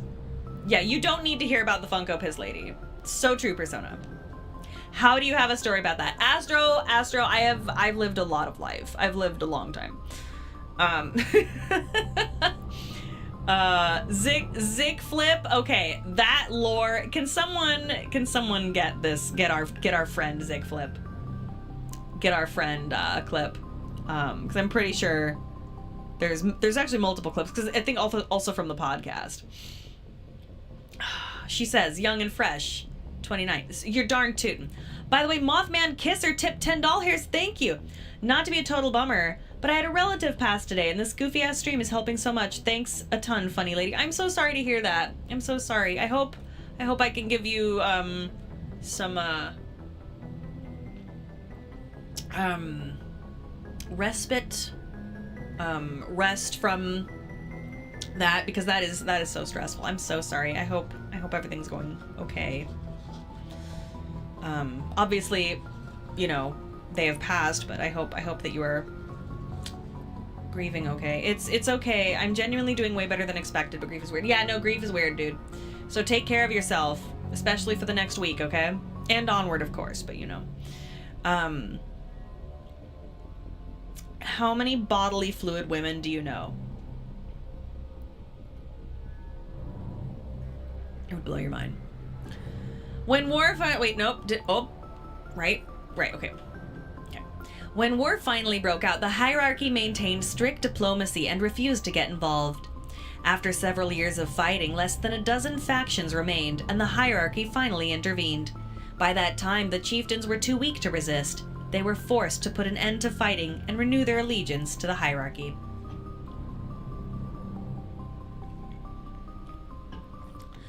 Though peace was restored, it took several decades for animosity between colonists to fade completely. To this day, most Turians still wear the facial markings of their home colonies. As a point of interest, the Turian term barefaced refers to one who is beguiling or not to be trusted. It is also a slang term for politicians. Ooh. So not having...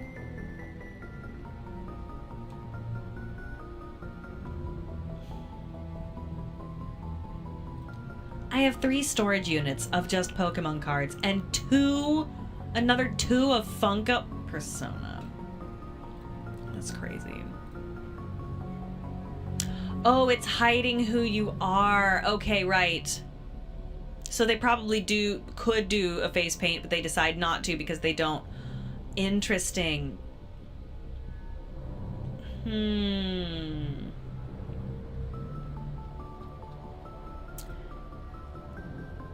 Pat says, boy, the Pokemon valuation was a much better idea than the fucking Funko Pops, bro. Yeah, I know, I stopped. You silly goose. For a fucking reason. I get it. Alright, aliens, extinct races. Alright, so we have the Protheans. The Cypher. Wait, there's Beacon. There we go.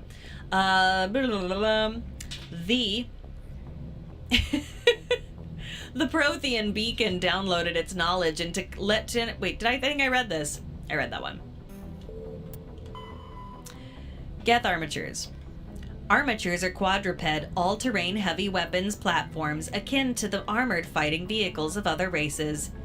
Geth being synthetic intelligences, armatures are not crude vehicles, but intelligent entities capable of independent decision-making and learning. We did all of the main codex. Let me know if you want me to stop and do a mission.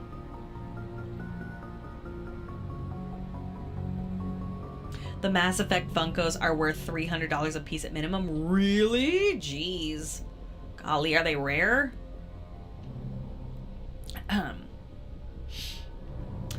Armatures are equipped. Armatures are equipped with heavy kinetic barriers. Their main cannon, mounted on the articulated head turret, appears to be a highly efficient, conventional mass accelerator. It is capable of firing in anti-personnel, and anti-tank modes. Some armatures carry drones into battle, presumably for reconnaissance purposes. Others host a swarm of insect-sized pair microbots. Microbots, that's awesome. The Geth models, collectively dubbed Hoppers by Alliance forces, are electronic warfare platforms. They can project electromagnetic radiation across a broad spectrum as an offensive weapon. They can also perform cyber warfare attacks against the onboard computers of body armor, hardsuits, and weapons, adversely affecting their performance. Holy shit. That's crazy.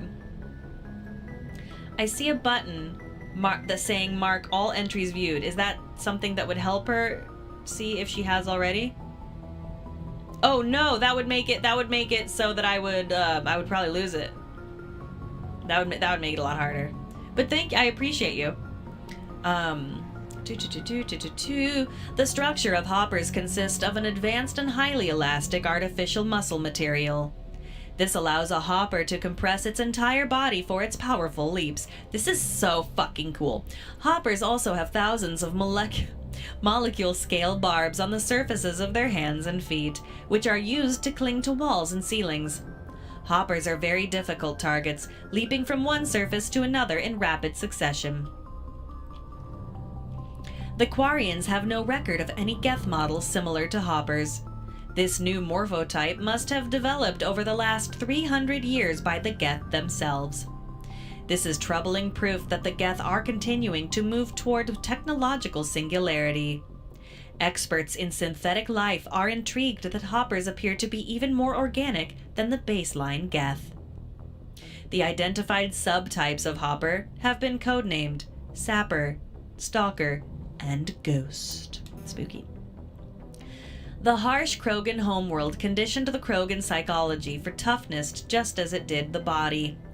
Krogan have always had a tendency to be selfish, unsympathetic, and blunt. They respect strength and self-reliance and are neither surprised nor offended by treachery. The weak and selfless do not live long. In their culture, looking out for number one is simply a matter of course. After their defeat in the rebellions, the very concept of Krogan leadership was discredited. Where a warlord could once command enough power to bring entire solar systems to heel and become overlord, these days it is rare for a single leader to have more than 1,000 warriors swear allegiance to him. Hey Pat, are you there? Pat, if you're there, I'm suddenly, starving.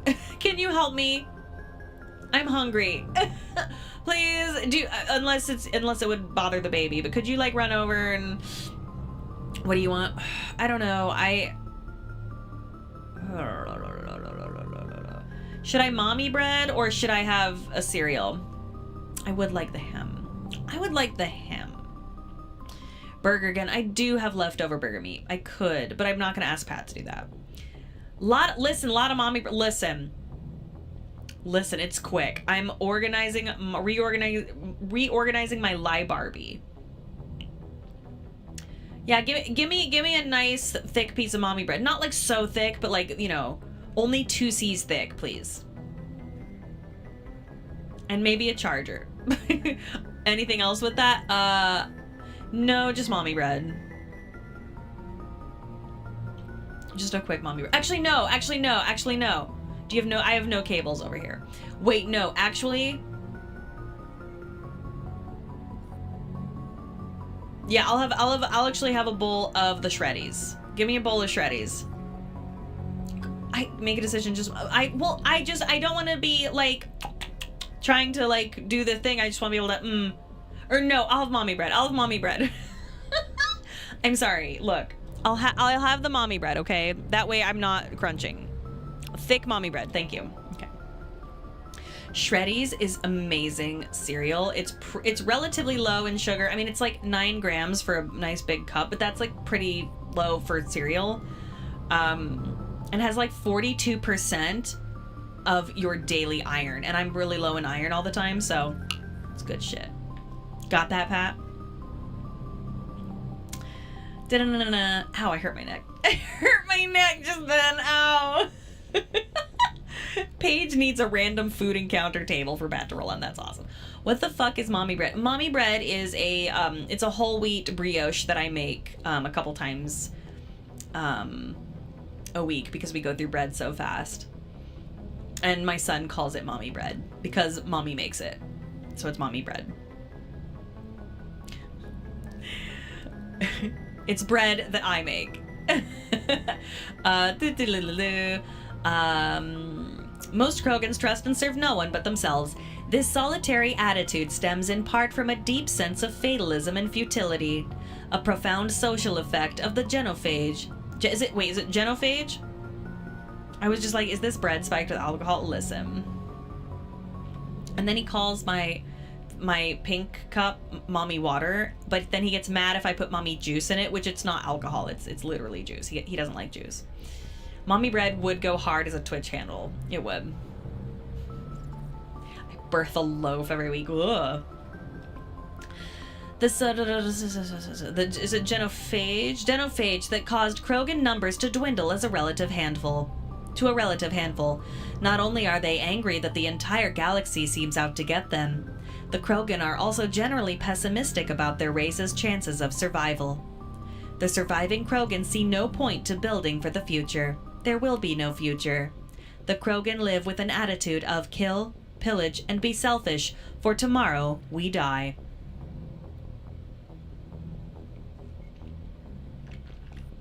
Genophage. That's so sad. Ow. Genophage. The genophage bioweapon was created to end Krogan rebellions. From the start, the Krogan had overwhelmed the Council. Only timely first contact with the Turians saved the Council races. The Turians fought the Krogan to a standstill, but sheer weight of Krogan numbers indicated the war could not be won through conventional means. The Turians collaborated with the Solarians to genetically engineer a counter to the rapid breeding of the Krogan. Do you ever see a female Krogan? Why do you dislike them? Someone needs to pay Paige to revoice the entire codex. Oh my god, I would in a heartbeat. Aw. Oh, later. Oh, fuck. Cool, I'm excited. The genophage. Okay, later. Interesting. The genophage virus gained the energy to replicate by eating key genetic sequences. Every cell in every Krogan had to be altered for the weapon to be foolproof. Otherwise, the Krogan could have used gene therapy to fix the affected issues. Oh no. Once a genophage strain could find no more genes to eat, it would starve and die, limiting spin-off mutation and contamination. This created genetic flaw is hereditary. The Solarians believed the genophage would be used as a deterrent, a position that Turians viewed as naive.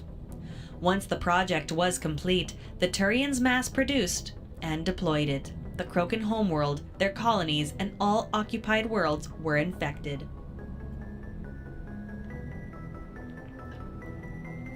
The resulting mutation made only 1 in 1,000 Krogan pregnancies carry to term. It did not reduce fertility, but offspring viability. The rare females able to carry children to term became prizes the Krogan warlords fought brutal battles over. The Krogan are a shadow of their former glory. While the rebellions took place centuries ago, they are constantly reminded of the horror of the genophage and of their inability to counter it. The release of the genophage is still controversial, bitterly debated in many circles. Wow. Didn't even make them less fertile. Just that it's worse. Like, it's worse than just not being fertile. You know what I mean? Oof. Yeah, like literal trophy wives. That's crazy. After the Rachni War, the quick-breeding Krogan expanded at the expense of their neighbors. Warlords leveraged their veteran soldiers to seize living space, while the Council races were still grateful. Over the centuries, the Krogan conquered world after world. There was always just one more needed. When the Council finally demanded withdrawal from the Asari colony of Lucia, Krogan overlord Kridak stormed off the Citadel, daring the Council to take their worlds back.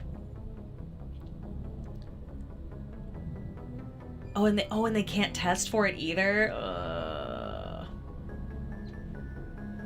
The mental anguish of laying 100 eggs and none of them viable. It doesn't kill 1 in 1,000 births. It makes only 1 in 1,000 females only. Still, oh my golly. Hello, thank you so much. Wow, that's thick. Can you also do me a favor? Can you get me a water? What the hell? What the hell?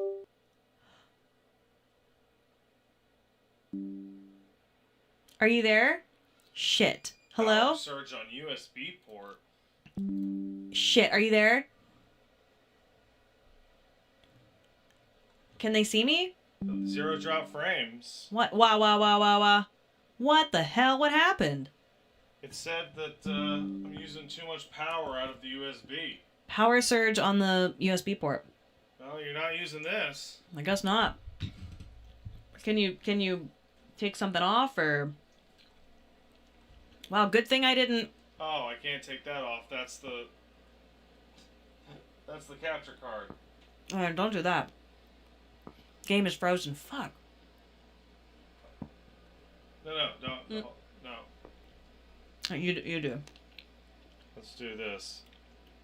Oh. Sorry, guys. Oh. Sorry about that. My stand break stuff activated for real. What the hell? Krogan females are. Oh wow. Some are lucky or unlucky. What the fuck? Like you just walked into the room.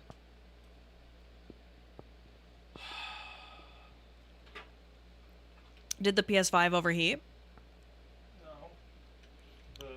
This thing turned off. No way. Let a man handle this. Yeah, I don't have time to. I mean, do you need me to end so you No, can I fix don't this? need you to end. Might need you to go over and make sure the kid's fine because I don't want to. You didn't No, I don't have set to. up I a. was expecting to give you a piece of bread and walk away. Okay.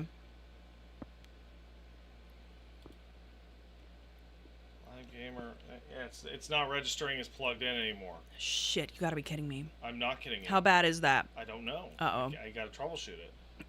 Okay. Can you go to BRB because I'm wearing shorts and I don't want them to look at my ass and legs. Okay. Sorry. I'll be right back.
Hey, I fixed it. I'm gonna get Paige.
Wah, wah, wah. Test 1, 2. Test 1, 2.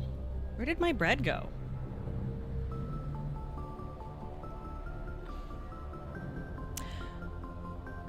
Give me a second.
There we go. I found it. Just like put it over somewhere else. Whoops. All right. Okay. By the way, source of all subscribed. Thank you very much. Mwah. Kiss for you. Sorry for breaking it. Don't worry about it, Pat. It's not your fault. It just happened. No big deal. Okay. Let's go back to. Hopefully that's the right thing. Did Caboose eat it? No, it's, I have like a little piece of it left here. I just left it somewhere else. Okay. There we go. Sorry about that.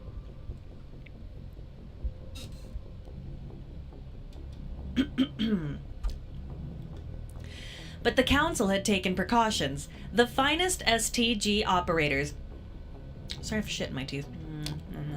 And Asari huntresses had been drafted into a covert observation force, the Office of Special Tactics and Reconnaissance. The Spectres opened the war with crippling strategic strikes. Krogan planets went dark as computer viruses flooded the extranet. Sabotaged antimatter refineries disappeared in blue-white annihilation. Headquarters stations shattered into orbit-clogging debris rammed by pre-placed suicide freighters. Still, this only delayed the inevitable. The war would have been lost if not for the first contact with the Turians, who responded to Krogan threats with a prompt declaration of war.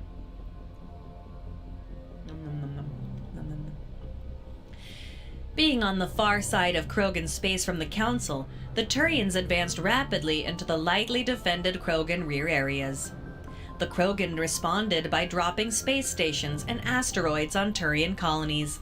3 worlds were rendered completely uninhabitable. Yeesh. This was precisely the wrong approach to take with the Turians. Each is first and foremost a public servant, willing to risk his life to protect his comrades. Rather than increasing public war weariness, Krogan tactics stiffened Turian resolve. The arrival of Turian task forces saved many worlds from the warlords' marauding fleets, but it took development of the genophage bioweapon to end the war. There were decades of unrest afterward. Rogue warlords and holdout groups of insurgents refused to surrender or disappeared into the frontier systems to become pirates. Cool. Quarians. The migrant fleet has little economic base, operating in a state of perpetual hand-to-mouth. While Quarian ships include light manufacturing and assembly plants, they lack heavy industries such as refining and shipbuilding. The fleet has tankers for water purification and oxygen cracking. But the space-intensive nature of agriculture limits food production. A single disaster could destroy the fragile balance. Hello, Humble. The Quarians earn income in creative ways. Because the government is obliged to provide food, water, air, and medical support for every individual, the Conclave strategically determines the course of the fleet to bring in resources and income. A species who suspects the migrant fleet is heading toward their space often offers a gift of surplus starships, fuel, and resources to convince the Conclave to alter course. What? Why? Wow. They don't want them around, so they'll just be like, here, take this shit and go. As the fleet passes through a system, swarms of mining vessels work over asteroids for metals and siliceous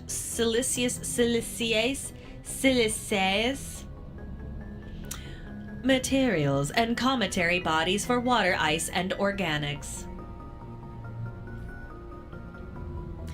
Quarian miners are adept at locating and strip mining spaceborne resources. This sparks conflict with corporations already working the system.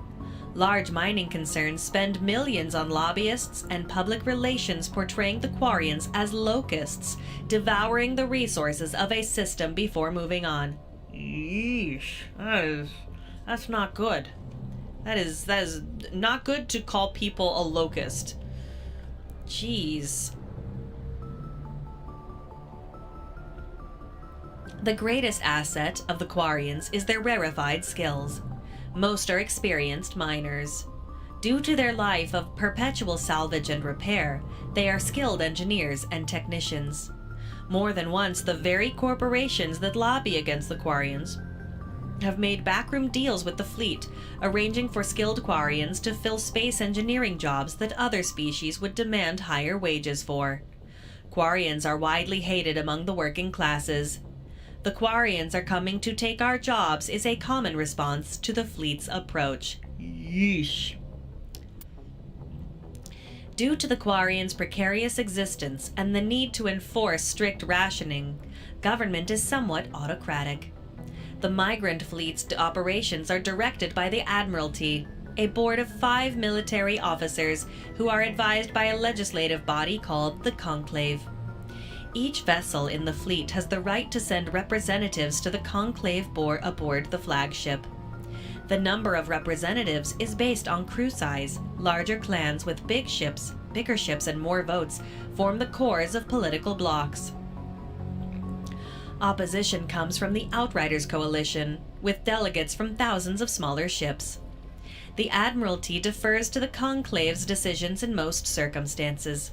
However, if all 5 members agree that a Conclave decision jeopardizes the survival of the fleet and cannot get the Conclave to address their concerns, they have the right to summarily overturn the legislative decision. After the Admiralty uses this extraordinary power, they must resign. If the Admiralty does not step down after using their veto, the rest of the military is obliged to arrest them. Each ship captain has authority over his vessel, but is advised by an elected civilian council, just as the Admiralty is advised by the Conclave. This relationship may range from cooperation to polite tolerance to outright hostility. But any captain who overrules his council without good reason is relieved of command by the Admiralty. Many Quarian ships are owned by clans who pool their resources to purchase used vessels from private sellers. Large ships are prestigious for big, rich clans, but a small ship means status for a small clan with enough personal wealth to afford a private vessel. Clan vessel captains are not subject to dismissal by the Admiralty. Abusive captains are a family problem if they do not disrupt the operations of the fleet. Although the Conclave establishes civil law such as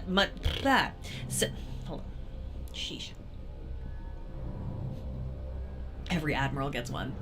Although the Conclave establishes civil law, much as any planet-based democracy, enforcement and trials are much more unique.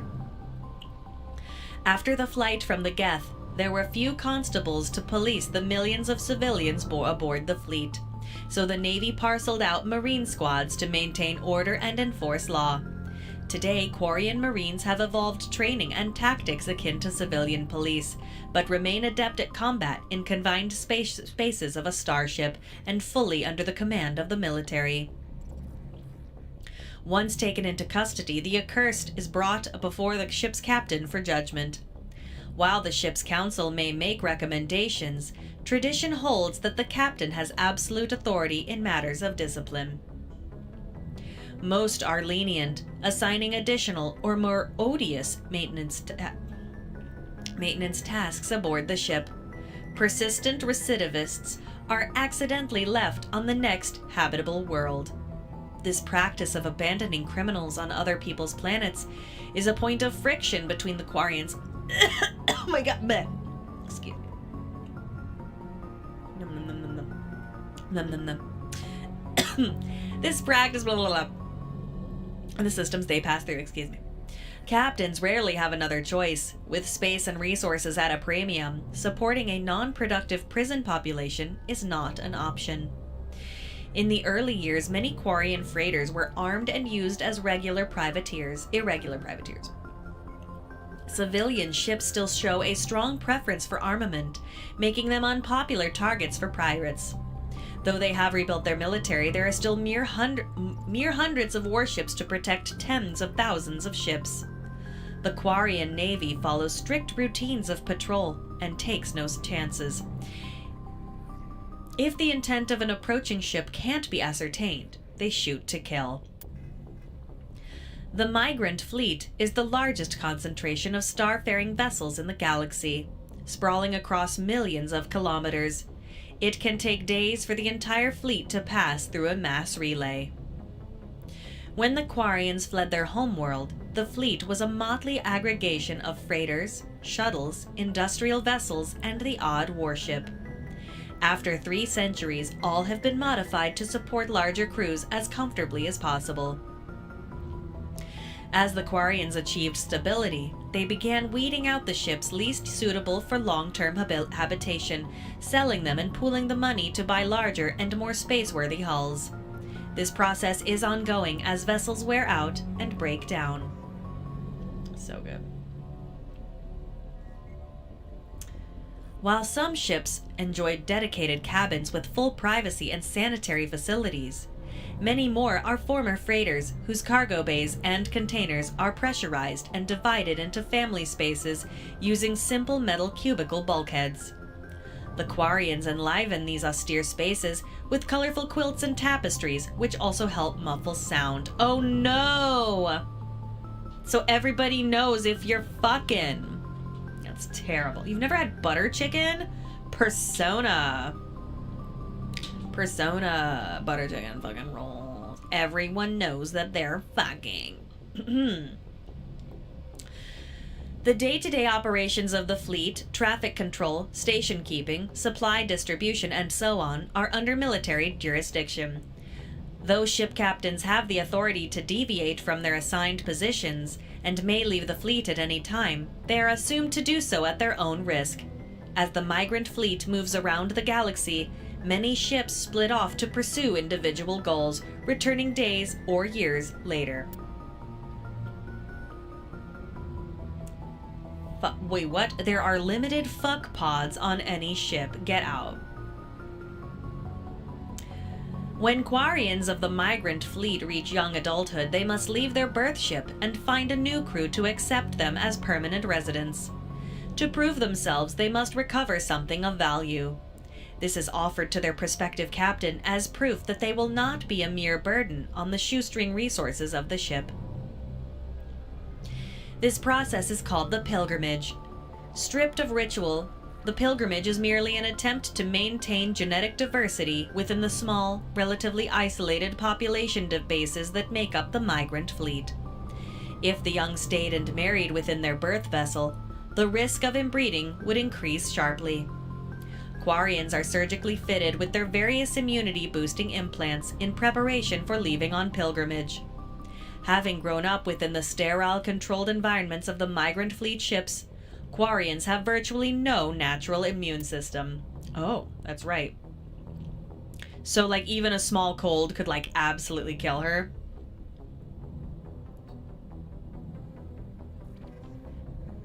So she does breathe air, though.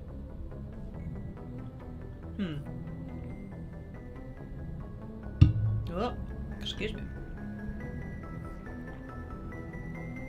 Interesting. Immunosuppressed Technoroma. Oh dear. Filtered air. Like the Turians. Oh, and they can't eat regular food. What do they eat? Do they talk about it? Oops, did I already... Yeah. Huh. Quarians eat ass. Wow. So Turians and... Oh, so that's why Turians and Quarians tend to hook up, because they can eat the same food. And they're from, like... And they're both dextro protein based. Dextro amino foods. Huh. Huh. The ancient Quarian, they can eat the same, and they can eat each other. Oh my god. Ugh. And they also have reversed hind legs. She has reversed hind legs? I didn't notice that. Huh. The ancient Quarians practiced ancestor worship. Even after abandoning faith for secularism, Quarians continued to revere the wisdom of elders. As time passed and technology advanced, they inevitably turned their knowledge to preserving the personalities and memories of the elderly as computer virtual intelligences. These recordings became a repository of knowledge and wisdom, stored in a central databank and available through any extranet connection. Huh. That's why the Geth have reverse legs. Oh.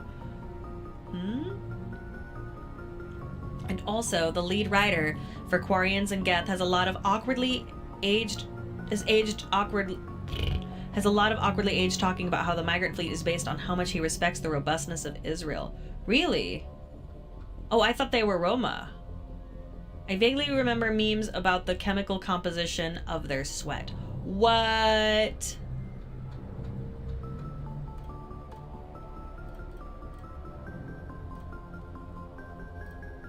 There are multiple things. I see. They're not reversed, they're digitigrade. They walk on their long toes. Ah, okay. I see. Okay, so there are in fact a bunch of memes. There are about Quarian suit sweat. Oh no, the sweat. Oh.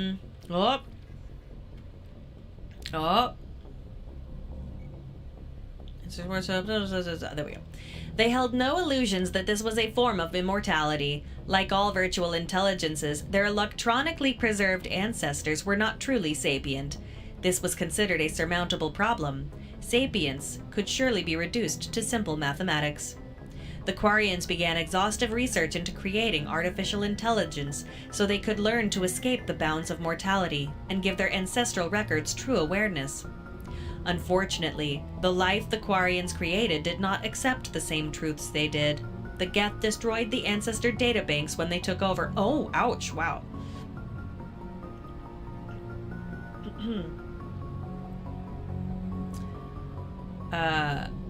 In the centuries since they evacuated their homeworld, most Quarians have returned to religion in various forms.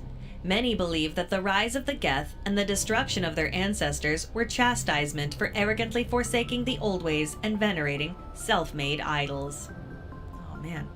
Others have a more philosophical outlook, believing that their race was indeed arrogant, but no supernatural agency lay behind the Geth revolt.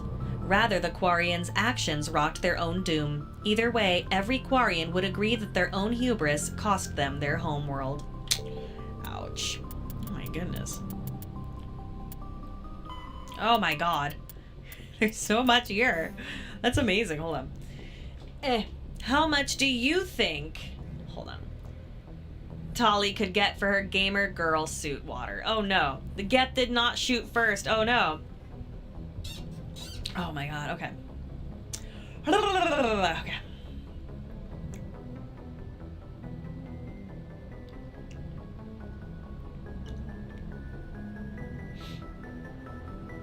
Oh. Citadel conventions.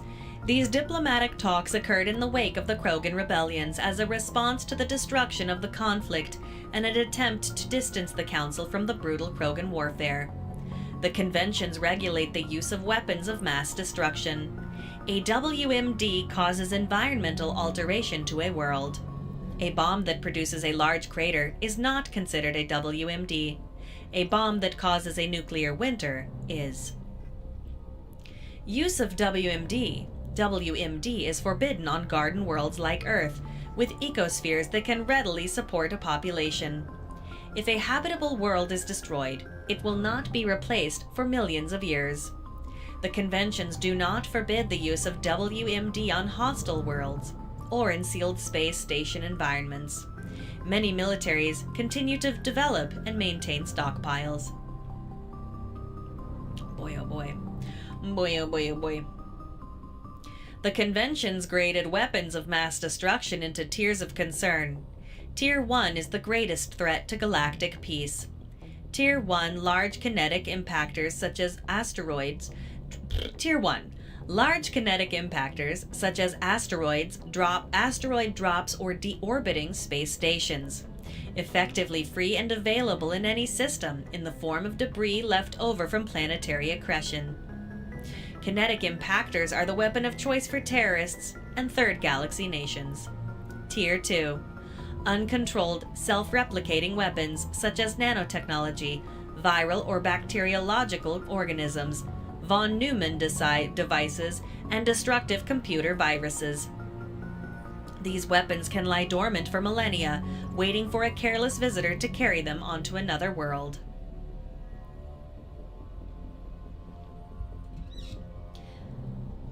The last Metroid is in captivity. The galaxy is at peace. Like that. Third galaxy, like yeesh.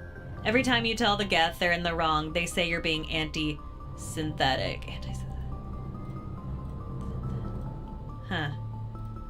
Thank God Grey Goo scenarios didn't... Grey Goo? What's Grey Goo? Wait, Grey Goo? Tier 3. Large energy burst weapons such as nuclear or antimatter warheads. Tier 4. Alien species deliberately introduced to crowd out native forms necessary for the health of an ecosystem. Ecological tampering can take years to bear fruit, making it difficult to prove. A Grey Goo scenario is a potential doomsday where nanites go nuts and reduce everything to sludge. Oh, that's terrible. That's terrifying. Citadel Station CSEC. Citadel Security is a volunteer police service answering to the Citadel Council. Oh my god, excuse me. The 200,000 constables of CSEC are responsible for maintaining public order in the densely populated Citadel. They also provide pirate suppression, customs enforcement, and search and rescue throughout the Citadel cluster. CSEC has 6 divisions. Enforcement.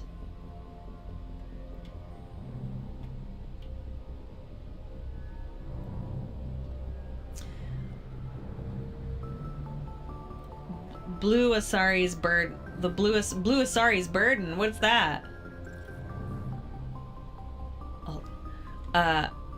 Are we allowed to talk about Andromeda? I mean, you can, but no spoilers, just in case. No spoilers. But like you may mention. You may mention it. Joke about white man's bird. I thought they're hitting me with dank race memes.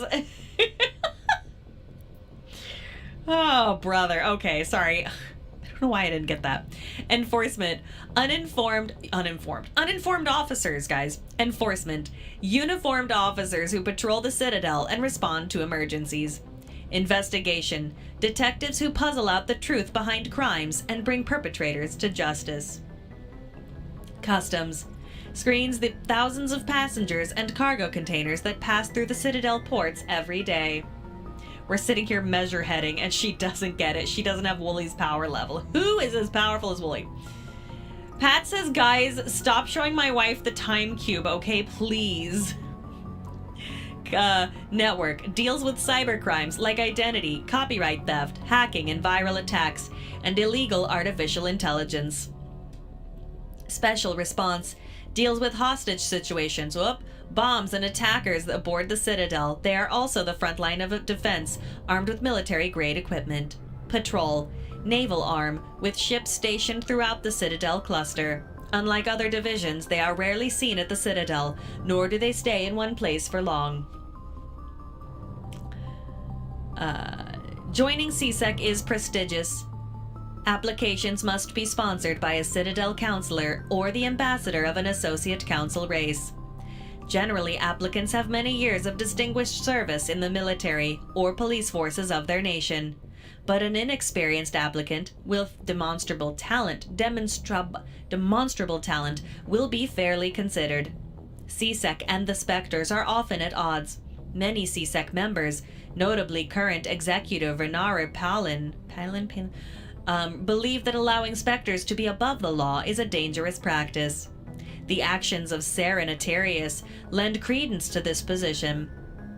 The Spectres, in turn, are aggravated when CSEC's dedication to procedure and due process hampers their investigations. Huh.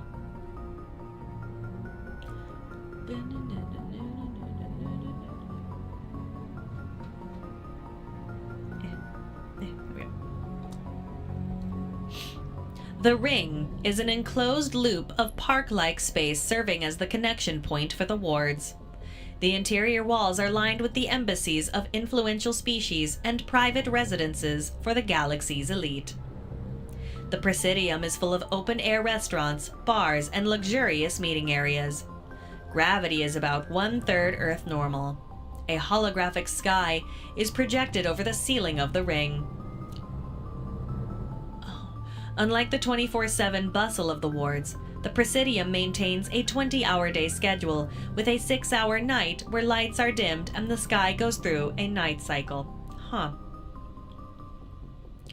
Offices and residences are often open to the interior. It is not unusual for embassies to have no exterior wall at all.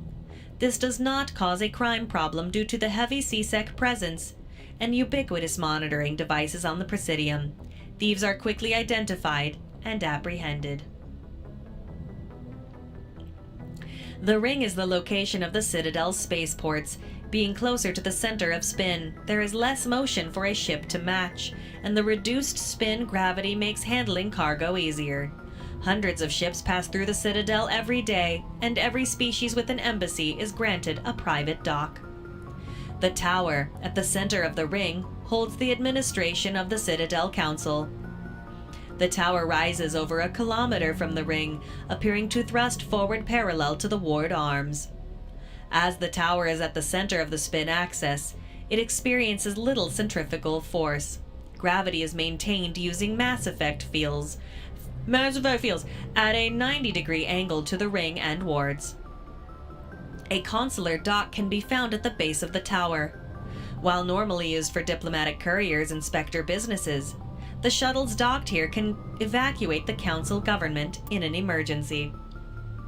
Goodness gracious. Blah.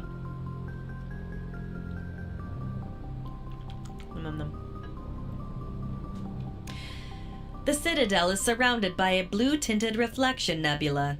The light of the nebula is actually light from the Citadel, scattered and reflected back at the station.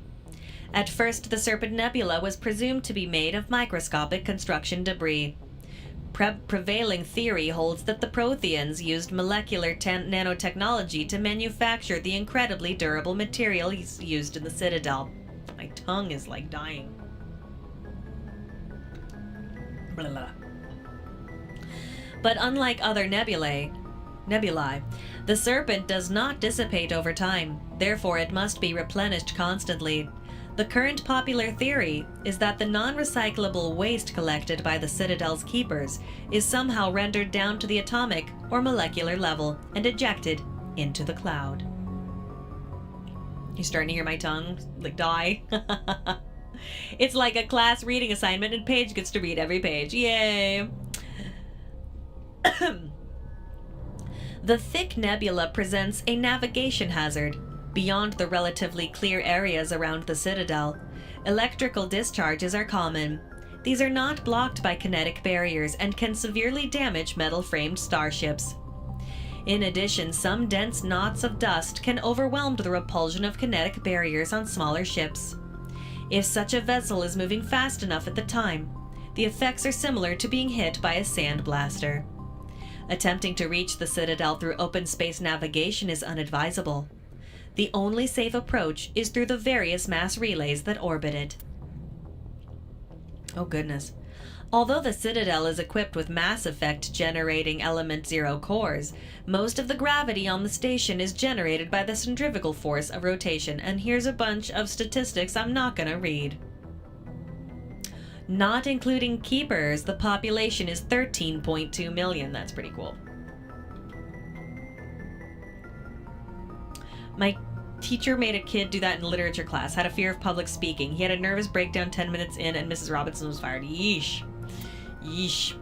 Oh my goodness, hold on. Oh Lord. Oh shit, I didn't mean to. Hold on, statistic, there it is.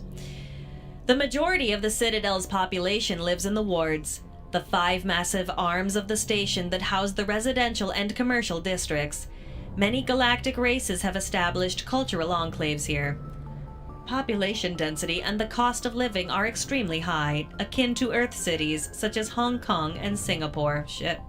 The wards are open-topped, with skyscrapers rising from the superstructure. Towers are sealed against vacuum.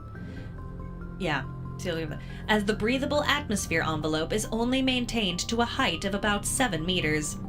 The atmosphere is contained by the centrifugal force of rotation and a membrane of dense, colorless sulfur hexafluoride gas held in place by carefully managed Mass Effect fields. The view from the wards is spectacular. In the background, stars, Serpent Nebula, and the nearby blue giant called the Widow move across the sky as the station rotates to stabilize itself. In the foreground, the lights of buildings and vehicles on the opposing ward arms perpetually shine. The Citadel has no real day or night.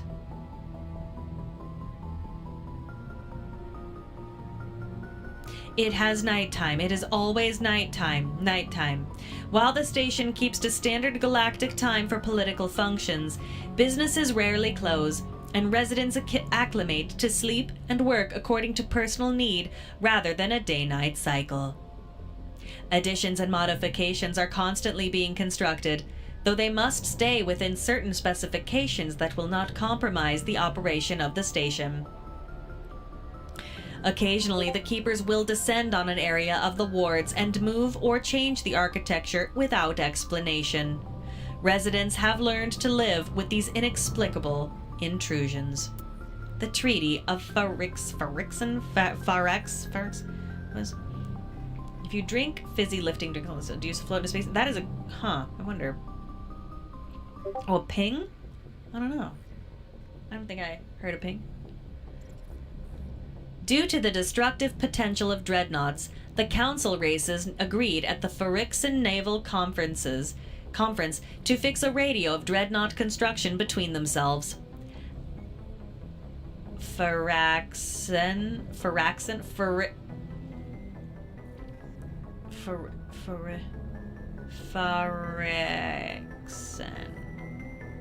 You hear Discord? Oh, jeez. Sorry, it's Pat's. There, hopefully that'll help. Pardon me. At the top of the pyramid is the peacekeeping Turian fleet. Below the Turians are the other council races, currently the Asari and the Solarians. Council associate races are at the bottom. The Human Systems Alliance is part of this last group. The ratio of Turian to council to associate dreadnoughts is 5 to 3 to 1. For every dreadnought humans are permitted to build, the Asari have 3 and the Turians have 5. That's interesting. You guys, I am going to call it here. We will resume on probably maybe Sunday. Guys, listen to me. I am going to be doing some delicious friend slop. Me and Pat and the gals, Hina Bobina, Mint, and Ecto, I believe. We are all going to be playing Gamble with Friends. That will be on Pat's channel. That's Pat Stares At. That is tomorrow at 7 p.m. Pacific. I cannot confirm that at this time. I believe it'll be 7 p.m. Pacific. I'm super pumped. Thank you so much for being here. I really appreciate it. I'm really having a lot of fun, and I so appreciate you being here. Yeah, thank you. Real quick, Not a Blue Spy resubbed for 10 months. I love to see people experience Mass Effect for the first time. Haven't been able to watch live since I switched to nights, but I'm loving the VODs. Well, I'm so pleased. I'm glad I can get you those VODs, and thank you for being here. You guys, thank you. Hey, I love you. I'm proud of you. I hope you have a wonderful day or night, depending on where you are. Again, I'm going to be on Pat's show tomorrow with Pat. We are doing Gamble with Friends with the VTuber gals. I'm so excited. It's going to be a blast. I believe that'll be 7 p.m. Pacific. So shout out for real Persona though. Shout out to lurkers because I'm a lurker. I love it. Thank you for being here. All right, guys, have a wonderful night, and I will see you probably Sunday. Probably Sunday. I will let you know. You can find me. Please give me a follow. Click the heart or whatever. That will give you see them tomorrow. You're streaming. I'm also streaming tomorrow. Wait. I'm also streaming tomorrow? No, I said that. I said that. No, yeah, no, I said that. I'm not gonna see them here.